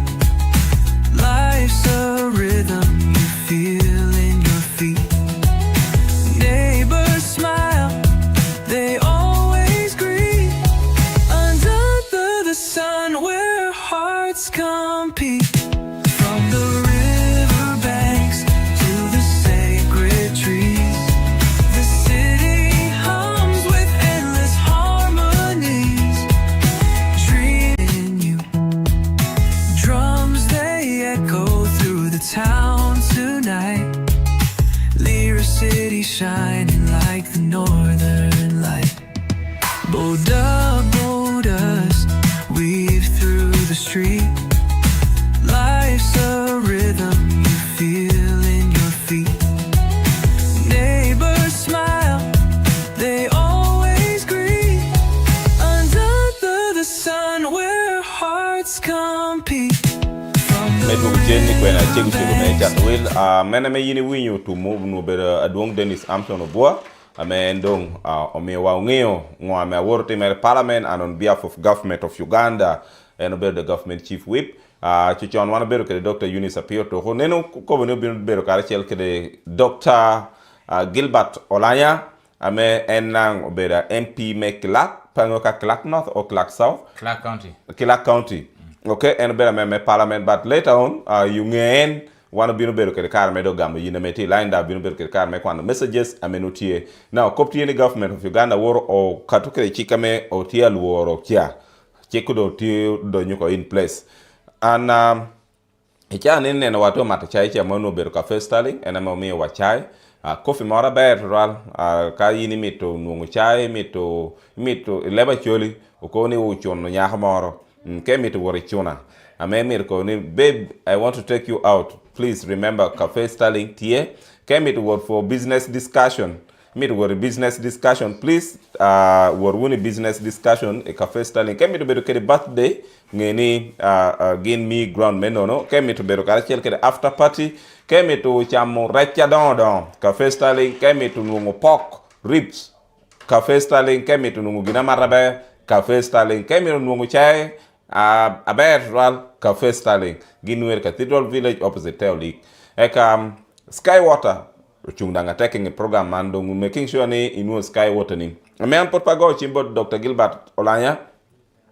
Yina me mito kwan a level lorno a medong iti teach. Unyo de tikering age rombe de mechanica rombe de technician. Please gam form. In mong short course or tie man if founded institute men tie amosha wor gam form bino bele tie tigi ko ni do par wi aboro ekati po ni GIZ enama cholo pere gen mi lunch mi accommodation pi Chabira beach ame genu bino mi kede ngech a pire tek mekwo mon no bedo ngwa me no tie no okay mono no wa dok chain board pan ameti ko mi ko bi ko sala ne yes wow yes and neno ama bedo gina chela bayro twala in kadi penyo ke to sala kede iko welera tia bayra me chuka dio Sacred tree. sala tie the word kin challenge sala tie okay hello yes did Dr. Gilbert Olanya you are there one tia bear timo moria iti wi ya make UFM stroke Roma TV nya bere James Omara elem atikan karachel kera water omina Adit Bobson Opio Apoy matek Omera Omara kachel go Pio amor dano dudu mate wi UFM kachel go Roma TV anamor utol gama matek omira ngopue meme wadaki khani o diku menino tini no omi wana go ichimu bedo maher karachel you committee member of the pango kabel defense ke internal affairs new me legal and parliamentary affairs committee but I saw you in the committee I mean you are processing the bill the sovereignty bill yes anti committee me defense and internal affairs okay now committee rio mogo be handling the bill Obey committee me legal, kachel gi mamekwa me defense. okay Yes. now me wanna go ichimu dikumeni na tinini oneno parliament a war processing this bill a war passing bill and yet Ugandans obero kerikar me wor nyim parliament nyim committee me parliament ber kerikar me yotamge we are told by the government chief whip me yinu potpedonye line over 200 people a group of people appeared before your committee man me yotamge a maher karachel ke this bill a warning waneno parliament okatuke the bill dado mohoko omere ko chako penyu from the committee level did you people consider tamame luaka pola popat ubinu kere nyimbu as committee members tamame luako miu kwene megino tamane miro kwanye ko kwene megino tamane miro yobo ko nyuwuna chalaba committee did you consider that Apoy Mateo Mina amita foi do toale ni matin donc amir wacheni ikarema speaker omiyo to robot committario ne umero wanen lok ne bille edi ada wachoyo balo ma waluo entities waluo anywele mi Uganda weng ngat matigitam mirbiro mi inyim parliament donc ikar ma wachoyo warga dul maromo miario bunyuro mirge mitima piaring before the committee kom dul miario re joma go tema piaring physically obedo dul maromo piera beach we are there ma piera beach we are there kene or including dul like Bank of Uganda, the religious leaders,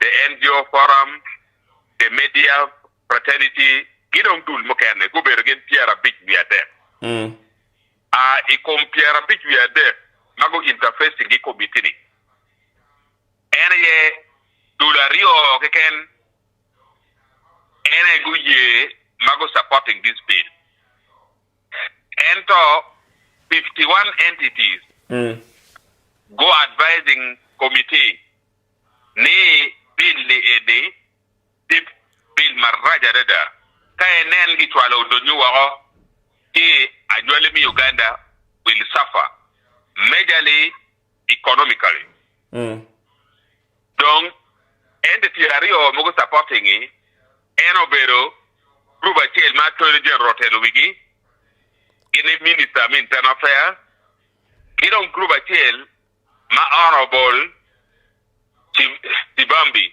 ma foro loke foro agi FDC loke nyere NRM te wigi Genario ekene go swa bille edi donc ikarma wanga tier for retreat imunyonyo watier on Friday mado waturu kono one major members of committee following the letter my president Yoweri Museveni choyo my president Yoweri Museveni koboni and iloge amsor gwa matalo chief government whip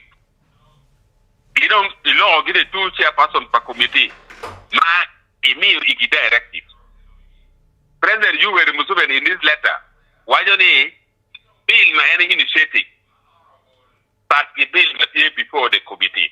During the meeting, one day we asked the two chairpersons, ni mafupi our meeting with our committee meeting. Gien kongo keliwa the true bill my president wasn't any introducing. I given we asked them ni umiargu clarifying to the committee. My president Yoweri Museveni wajo. Then Yoweri Museveni any or introducing this bill. Any head of the executive. Mabe Enbe Morateri is the initiator of this bill. Ikarma wa law of Pedge, those who will refuse, Mago Goyateri, Gin, they have no another bill. Bill were discussing the entities go to prepare before one name. And we can continue with the bill. When we are in Munyonyo, Madam were emphasizing legal bill, legal choir. Honorable Do Jonathan nearly boxed the chairperson, the legal committee. Then, chairman, the legal committee, they don't take a year, it one opposition. Ni wa lock no again. Don't take a dictating. Kidna wa na go berka tikwere. They were working under strict instruction. Ma MP Achel, Vice Chairperson mid defense. Okobiwade, they were instructed to make sure the committee passes the bill. And the bill must be passed on Tuesday, the warning, whether by hook or crook. The Ikarmadon wapenye giko kwero, one no wawaji ki chairperson.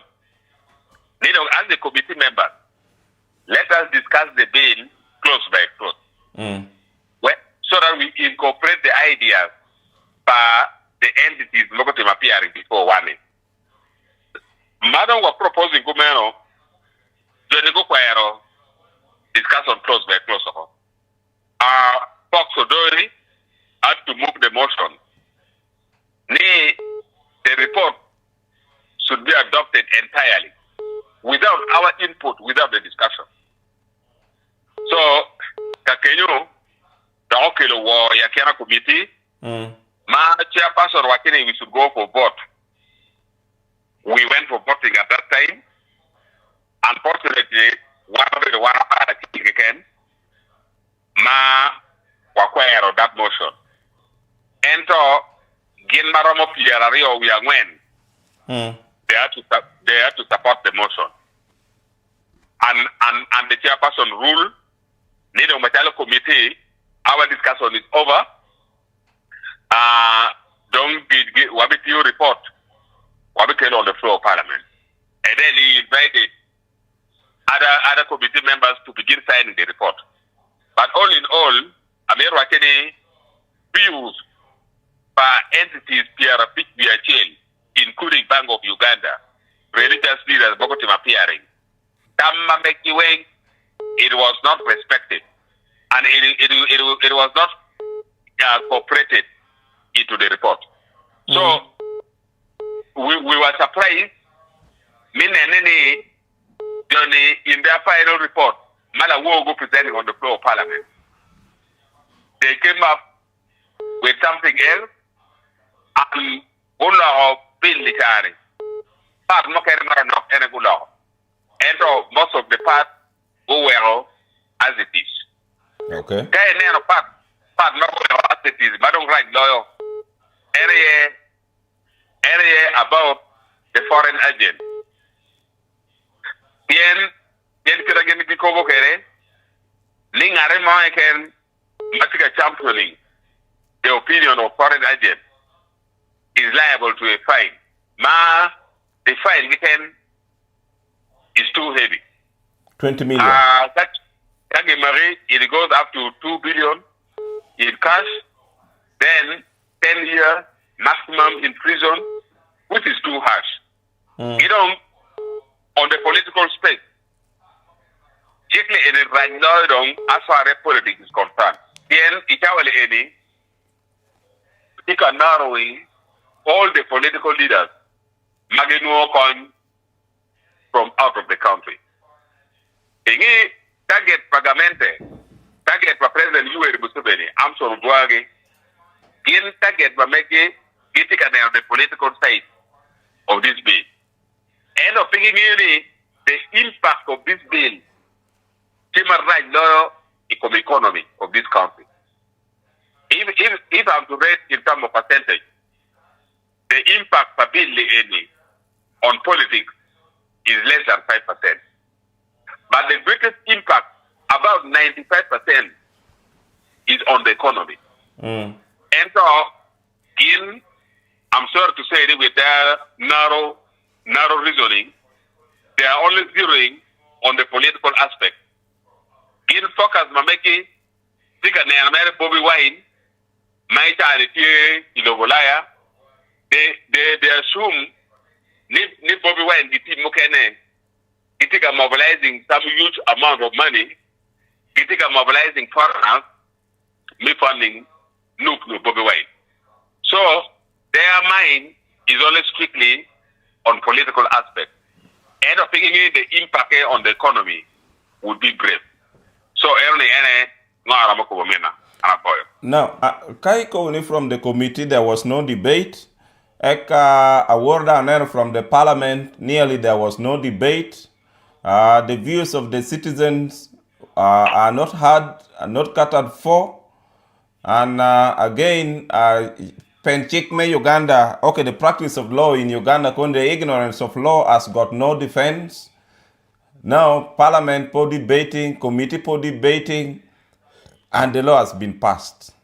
Are you parliament being fair to us, the citizen? Twolo Okunu to serve us. Are you parliament being fair to us? Omina, I would like to state it clearly. The parliament pretty fair at all to Uganda. Not all the parliamentarians. Amir Wacheri, the members of parliament were in NRM, whereby they work under strict instruction. They are not fair at all to Ugandan. Unfortunately, we were discussing with our fellow members of parliament. We told them clear that you people, you have your people out of the country. If you look at statistically, currently, people from Western Uganda are the majority who are living out of Uganda, followed by people from the central, then now people from the northern Uganda. We told them clearly, this law will catch up with you is a matter of time. And it is true, this law, if it's not challenged by the court, if it's not quashed by the court, this law is going to catch up with very many people. And right now, when you are still making the law, you really feel excited. You vote without reasoning. But kind of practical feeling, that is when you are going to regret. The case in point, you have seen what happened to the former minister, Amao Babazi. When Amao Babazi was the super prime minister, during the discussion of the Public Management Order Act, Amao Babazi was so bold, emphasizing that law must be passed. Nearly 1-2 years down the road, it caught up with him.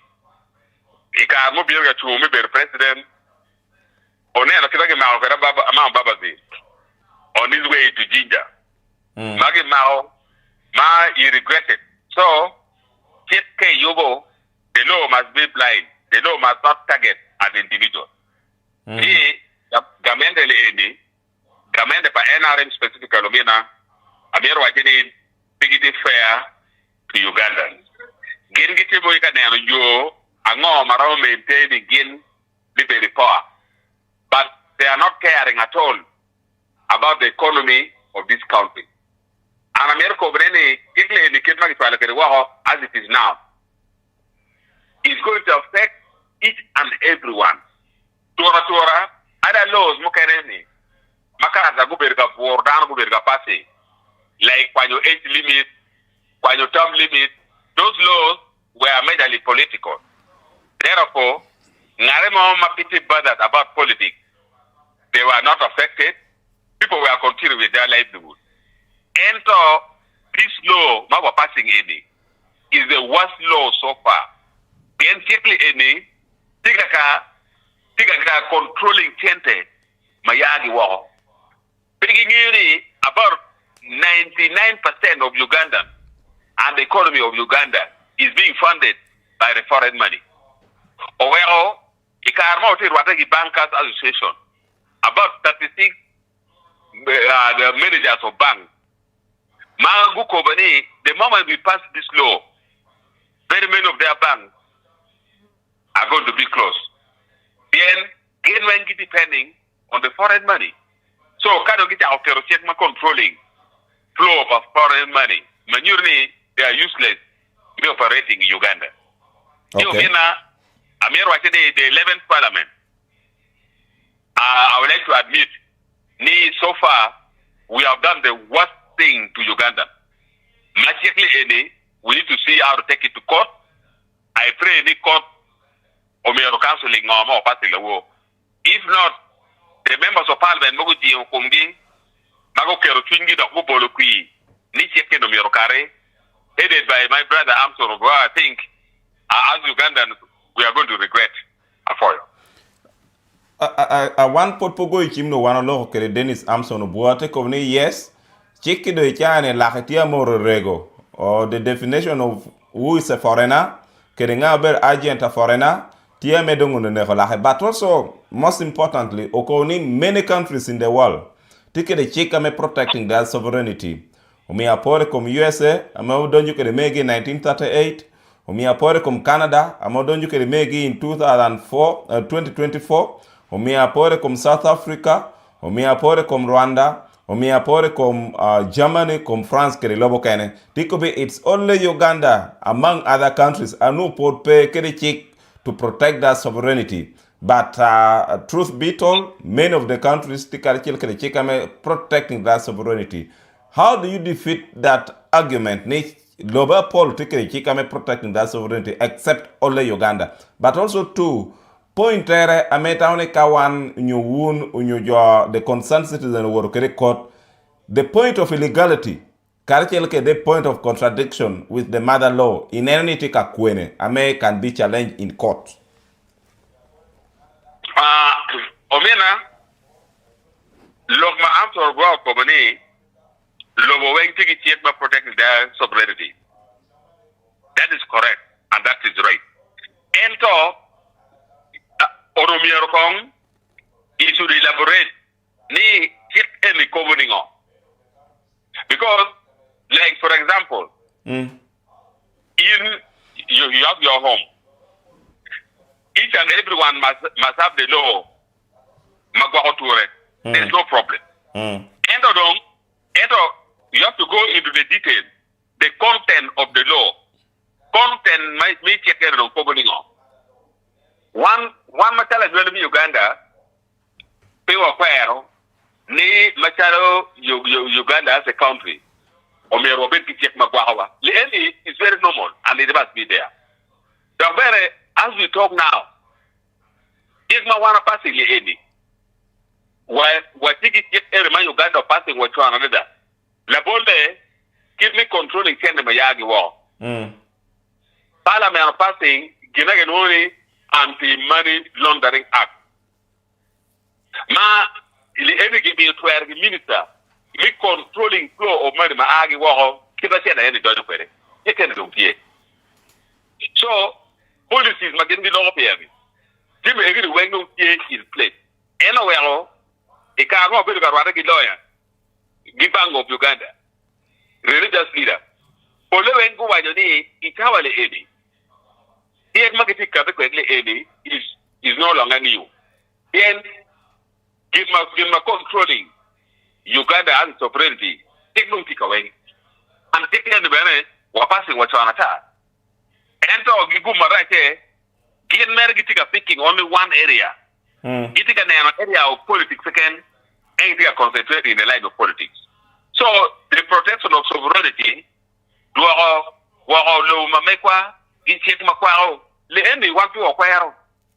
it's very important as a country. And what are the content of that law? So the content varies. Content ma Uganda passing. You compare the content ma America tikwere, ma Rwanda tikwere, ma Kenya tikwere. In order for those countries, it looks at the protection of the country in a proper and well-organized manner. But ours, me Uganda and AD, is not organized at all because we are putting politics ahead more than the economic part of it. Okay. Yes. No, kakwene me warna challenging kiri chiki yenyim constitutional court. Over the procedure me pe parliament lobo. Yeah, but some clauses or some sections, kadi machadongo passing, or some section, I mean, not ye act. I mean, I'll be into conflict, and you may around deep we the constitution. From which point of view can we challenge this law passed by parliament in case it's ascended by the president? Right now, we are going for the meeting. We are going to sit for the meeting with our team of lawyers, looking at the areas ma waramo warrior court. And so, Kamatika Maleng, number one is the procedure. Friend, bien, makainer momot, our rule of procedure, wajani, taken a new bill has been substantially introduced. It must follow the same process. So, President Yoweri Museveni told us clearly, for him, he initiated the new bill. And also yesterday, from the discussion in Parliament, the chairperson and the Attorney General, Okoweri Kamaleng, they have to change very many things from that bill. So, it must follow the procedure. So, one of the areas is the procedure. The proper procedure point was not followed. And also, right from the committee meeting, one we are the live evidence. So one of the members of the committee, we are the witnesses. Then there were no discussion in the committee. In fact, the first line is the procedural point of it. Okay. Yes. maybe copy bot unywale me Uganda copy bot lao amenutie a winyu radio kele na white TV udiko atini copy magiki Apoyo matek omegina dutu kilo megina maya in northern Uganda kasel gi Uganda kodo apoyo minwa donc mi interview ngana ni matin ilokman maperte da lego ni machala jole mi Uganda wa we opiu mamekwa oberachien we ka enen one members of parliament mokene watika ke record. I pray ni you have to support our court processes where wakati ki check mabe ma gwo Uganda weng donc we tawale de ke ner momot we have so many people from northern Uganda now actually ma ikarcha diri of protest time magori ngiti out of the country. There are so many out there. So and many of them are politicians. So majority quickly any think are getting a job wama wow any directly. Then it controls any money coming from any politician. Any money coming to support any political activities. Majority politically we are going to be down completely.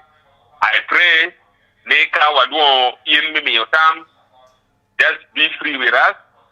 Miri Watam, where Kekle Edomergi Gidwao. okay So Alego my brother Orbo Amsor Bora, Kachel MPs Wakanamati NRM. Give na Pierre Taglo and Meroner Uganda, Machala Uganda. Political parties, Umiro Pokinwa. Take kind of what Jimmy Wang in a political line, that is very dangerous. Kada Twolo, majorly any the impact of the lawyer economy. Chente yana kwa padano. Ilobirika emira dano query. Name you mommy controlling.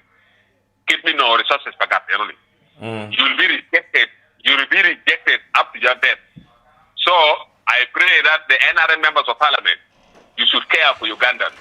Wektora, someone matika chare chuk lera kuja. Narme matika chare chat matira tere iteo baya kuja. O wekire o nonkare me earning the living. End of it kero chik mo manata controlling the financial flow. Maromati affecting walote dero. Anapoyo. Apoyo mateko ba migum in your struggle. God bless. Amen. Okay, monobeda adit Honorable Dr. Gilbert Olanya ame unuentie ichim chawado romo miro kwan comment kedada ho win ko pame ayai bot jo ameti online obino gam chima rio dek eto for now ko wor ko check me chato wile ka to do chen obino chako kedagam chim neno adit dike odon man won kama beach man Lepton district man David Kennedy odon ame chinchane no tia chamo yao mer peda ro tia par ne wano ken peda tia par ne wano ken da mir yao ya cha no dum ba ke yo ero wow ya wano ken da po mir peda da do lo taw ne wan lay po chamo yao ko por grete mona dum di ke do wano bi ne chako ke ko wor ko ne chato do chen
tale where stories rise like the morning gale.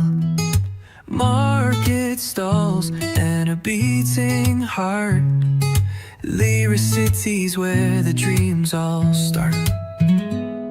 A sky so wide, it's an endless blue. The fields so green, they're calling you. Drums, they echo through the town tonight. Lyric city shining like the northern light. Boda, weave through the street. Life's a rhythm you feel in your feet. Neighbors smile, they always greet. Under the sun where hearts compete. From the riverbanks to the sacred trees, the city hums with endless harmonies. Dreams are sown where the stars convene.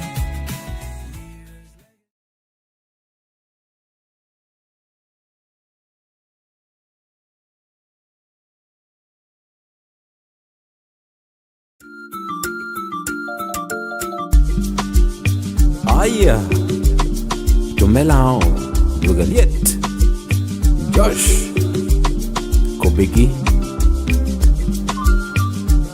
Manobedo, Werikin Point, Ikomo Tinlangario, Winyaber,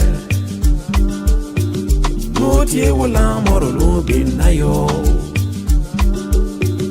El No Pano, Makerere University. Binayo de Chopañanoro Ente peño ñani Ni karanga O baba Hey Amitunge yunyingi Nyani peta cuero Winya nyinge Nyinga beru finora Unfillet Hot lips Barbara Nyinga beru finora Unfillet Hot lips Barbara Binayo, derete koi mara, derete mara. Binayo, derete koi mara.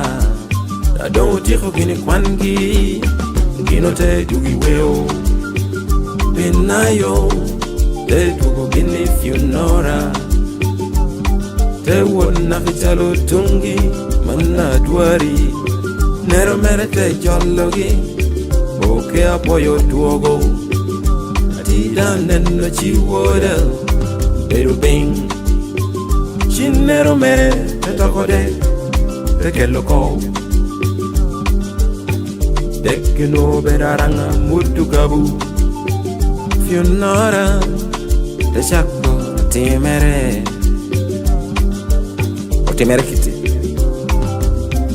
Anpa chamaranga, de que en el chol chigi chigi. Take it in a little laka. Anpajamaranga. Take it in a chol chigi chigi. Take it in a little laka. Te cuero chiamoko. Te peño. Le what? Ichoron. Anyaha te chako wori choron. Cha wori choron. Chorone chalo cha doge no tudu ke de puko vara vara. Cha woelo. Lunga de donyini tu. De pieni chente.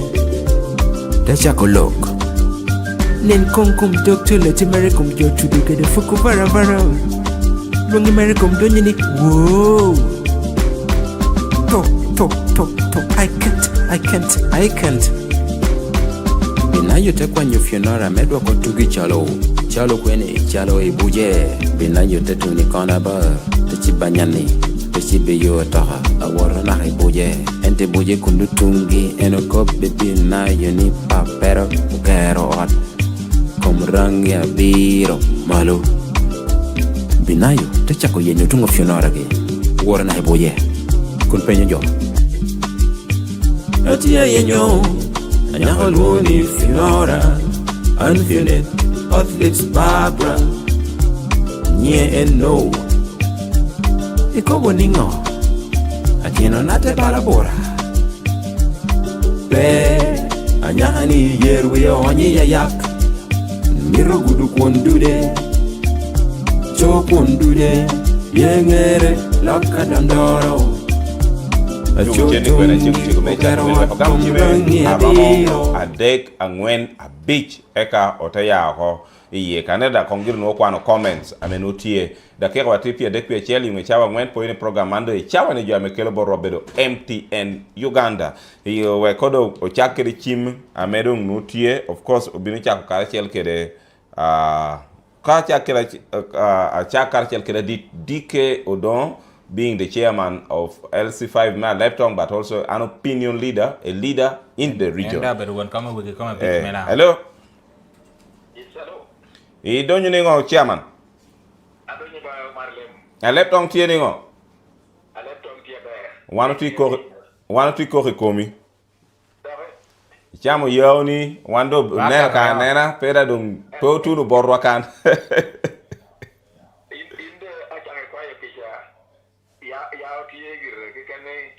Kirmetunu enti pere saboleto arido kadu tukana me kwa ya take kora ba wara date quel code di sora chel da patodi ngokelli John docteur ko bebe sen toiler kira di sora chel no gen pa bello genda penyo chama yaw ana metinyi ka chama ana metinyi mena Mario eka mena Mario Arsenal luti final me Champions League kirdang gena be champion me Premier League taw nga po yuwi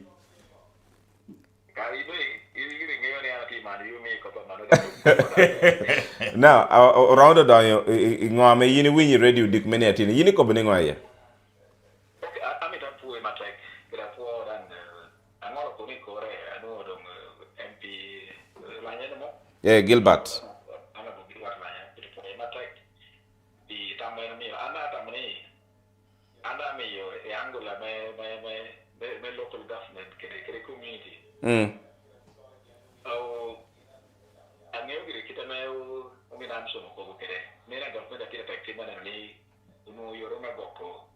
sovereignty nyo to alo Uganda cha lo ba me lo ya kene eka gina mara mi to kompo chalo el local leader tiene tijam me ba de mena machel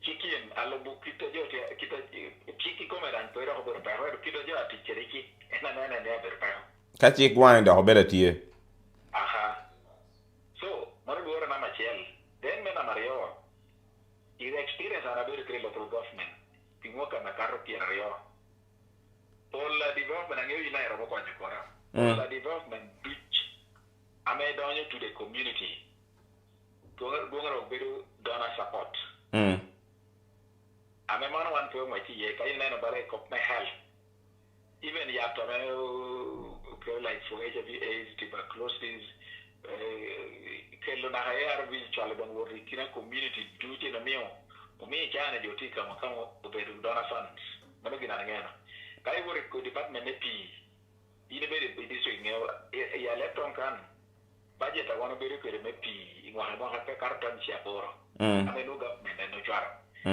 eto donor support ena ne ya bo donors bala link to progress alone again to you pia karo pia demo ko ina financial year mana achela ken so PMT with community na mara chil duongere go dana support education support amete bin duongere dana work to the community bala en link to progress achela ntia kwa education mana ya laptop but kere other donors pero kwa pichawa so luor na tiene chikin akelo na luor bo donors yen kana medo environment be tight la donors ya ko ta gote abe impactere adu we community then na back from the local perspective one of the people buliwa me amano kwano duong di duty employed NGO wal atambiri ni abe yeah corporate people you see around there mainly in the what duong do you NGOs nyo donors and I mean even the NGOs magameti locally borwa kane donor funding ya from donors. So manje nyuti wako ni kadong environment yo tal kingdom type mi na ko bikito implementing kere ipo weno ngene buliwa pol adonga bongotich awur ma jenena mora me Donald Trump otamorato ka nok tete mo gengo ka funding over miru bini foreign gain ina bini dana kane pola buliwa pola man jodo ga bongotich polo tina man jo fio teaching the NSSF Tibor government peda roma accessing because me chel ni accessing local ni require accessing the government ami it accessing chene to link kucha otino tia neno chan now ka chiki and implementing so tightly they're reducing donors upola bula bera bon teach mano gino kera manen then the whole of it all in the economy kita me gilbar ko kede ana ko boni immediately get effect repair and in the long run you need to money you know can adopt a bino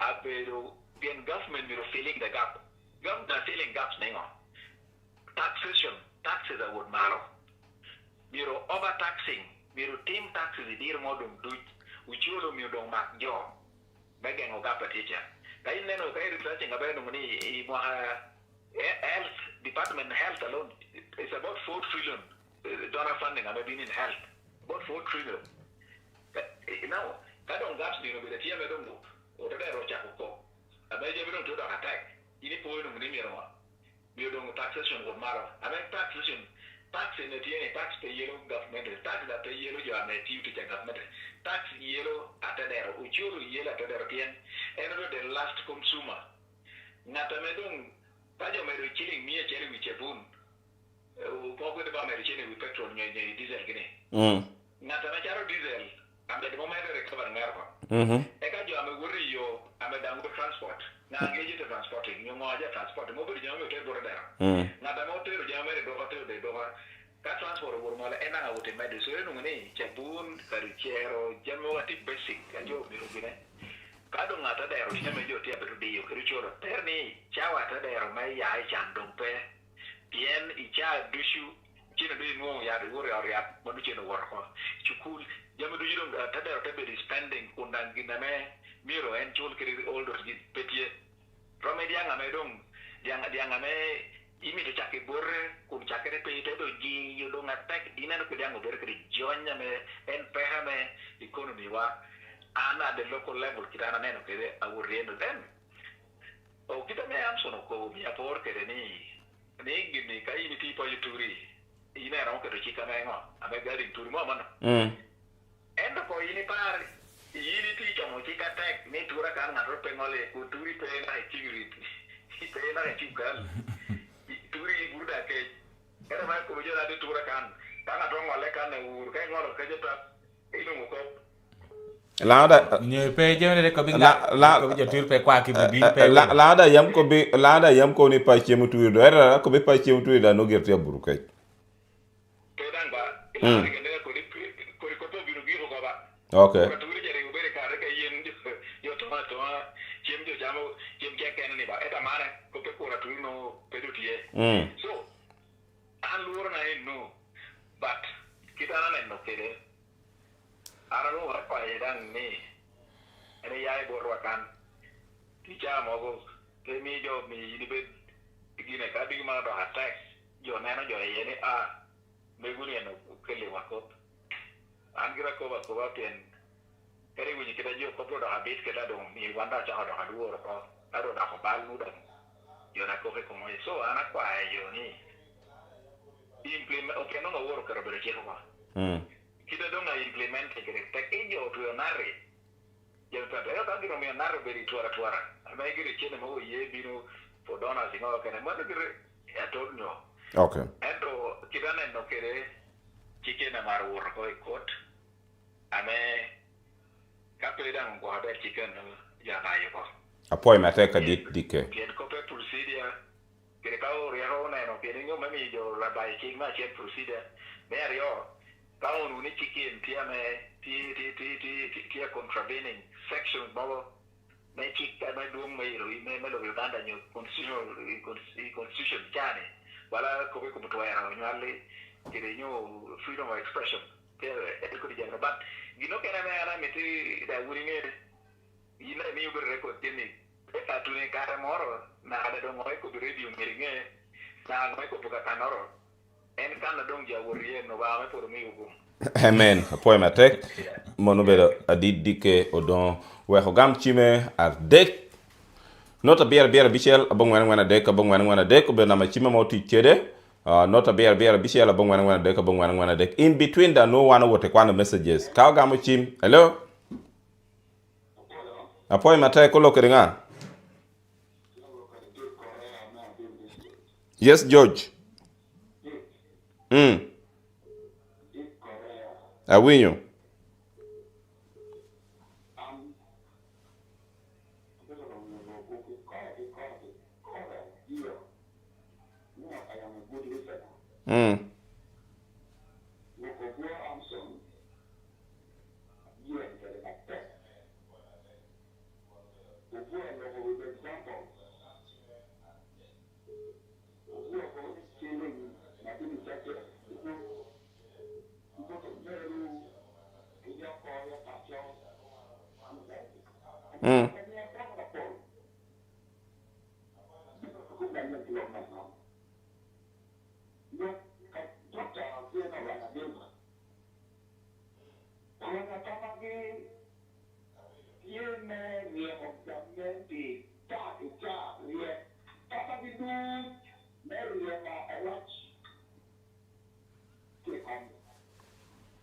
Okay.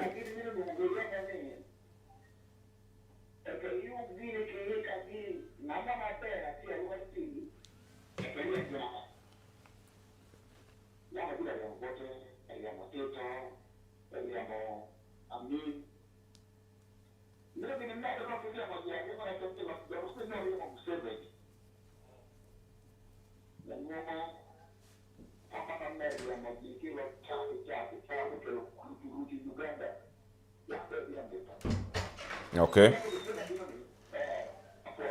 Apoy matek. Poy tutal we hogam chim a rio no wote chako neno kirme dang kwana messages. Hello.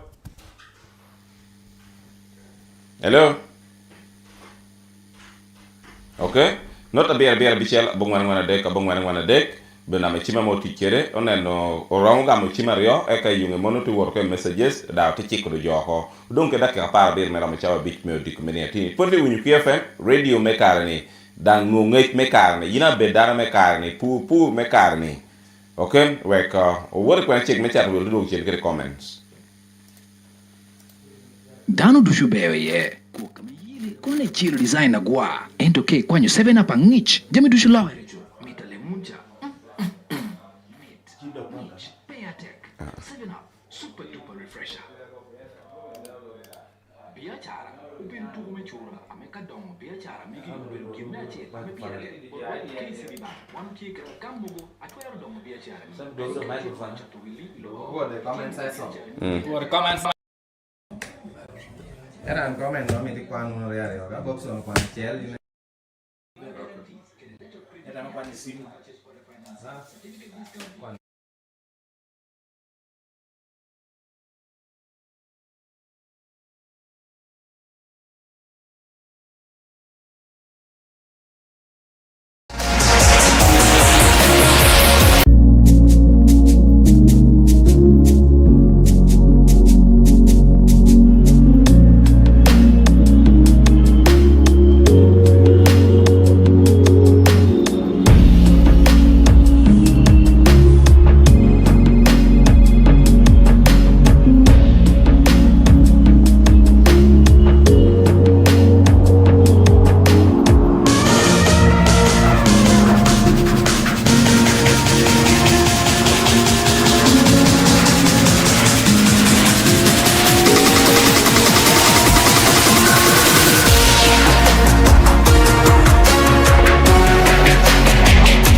Wano chukuri.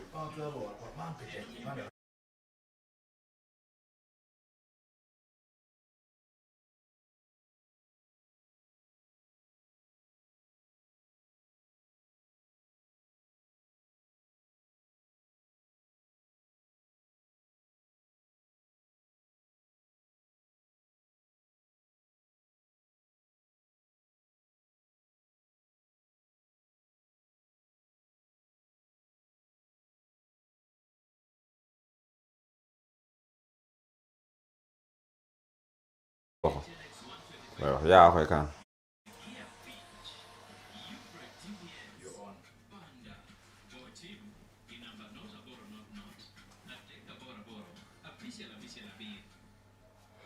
Okay, opoy ma tek me do chen ikwena chego me chatwil politi winyu KFM radio me karani itida enen wa Yuroma TV yine me enen wa Yuroma TV opoy ma tek obino kwan TV me karani dan obino ber kar me kwano messages ameno ya Yuroma message da be message me karani message da ben me karani we allow you to disagree in this program. We allow you to disagree, but we don't allow you to insult. Yeah, we don't allow you to insult. We allow you to disagree. You can disagree with me, the host. You can disagree with my guests, but you have no right to insult me. I have no right to insult you. You have no right to insult my guest, and my guest has no right to insult you. Okay, well, onen messages amenotia awotidonyo. Nkodo onen messages amenotia awotidonyo ichawani. Bo kanen kongi bot ogwal Igwali Michelle Elizabeth honorable miero kobi honorable miero kobni ogen lan aloro pepare me UPCPN manobero pare akwara wa live from Kole Elizabeth point matek pe me your message yo onen do team Daniel aikate dog bot Bobson team Dennis Rela Jacob NRM is trying everything to weaken political parties. But this same bill will also affect you when you get out of power. Be smart, Mr. Obia. We all need foreign support. Man, Mr. Bua. Mr. Bua, maybe, yes. Okay, that is your team, Dennis Ryler. Eka, Otirial Fred, James and Paul. Okay, James and Bobson. Kindly, okay, please get back to us. Get back to us. Okay. Hey, what's up? Konen ngome dogo kong gini screen no yoriot we ho bet kere kare me kwan no ko. Okay, we ho bet kere kare me kwan no ko.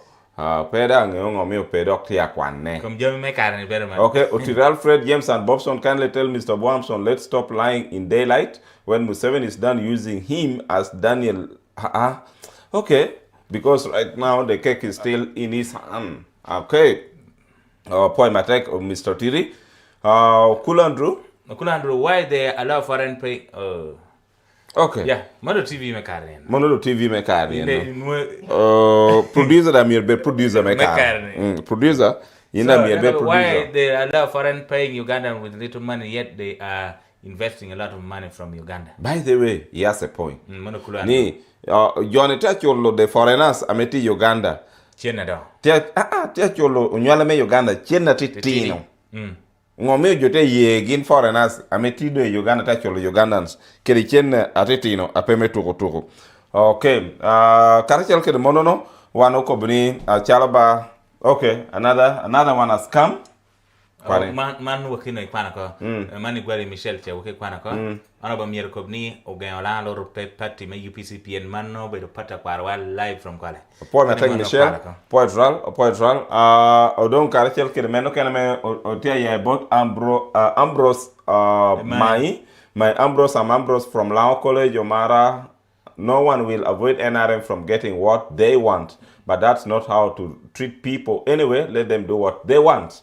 Okay, point my take Ambrose poitral Ambrose monope comments ame yinikelo. Hey, endo te mereba gin mekarni. Producer te bero producer mekar. Endo te bero analog producer. Tu te bero producer mekara John. Te bero producer make carry got time compact disc. Te bero ba producer no mekarni. Chando cha yebu. Utikere no control room producer bero mekar. Producer mekarni. Pa hati yene ba. real time. Onyo producer kare control room bere chwag man yu ko reta malisi. Okay. Wana ye ka so far wando no ya wako. Ameka didike do bino wan yini ko be metu nyige. Wa metu nyige wu cham kome. Wana cham kome. Nyige dakhone ngi otedo. In pepa dakhalan. Okay. Aya, ko porpetie dake hawado tie o donc dake hadi meram chawa beach. Donc dakika pa maram chawa beach. Okay. Right. Ko porpetie karichel kel monono awin radio pinetini wantun ko yagiki me program kabel wakait do horwatu unu echen ngwen dihni. Chen ngwen dihi ena ye wana be rwatu ye poini yibati apol ti nyimba jamu kenen pokelo tin dihi kot binu bedatie obino do ngalo pod iwi lomaro ame obino koron woni to balek makati no timba yedwe nkere. Tenu ngatina medo taako. Oh yeah. Tina Elizabeth dihi do ngalo pod bindo ngunwe ko ti guilty convicting endo donc ngala ken dihini code binu bedatie wi mara me no la yam ko cha ame no ma ho ke rupi ke carpier de ko mais dihi pido mer binu ya bare moni code kere jama Paul ena jemi nak dihi binu gama do tamiti come ko Paul la main o la child care. Okay, right mono duchu so jono digiti Okay, ko porpetie o we ko ba me Paul mi ugum kabilo kay ci ratu dok ni ne dihni bye. Yile Twolo jawai yile Twolo.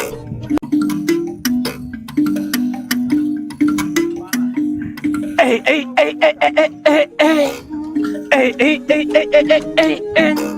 Yile Twolo, mera yile Twolo. Yile Twolo, oh yile Twolo.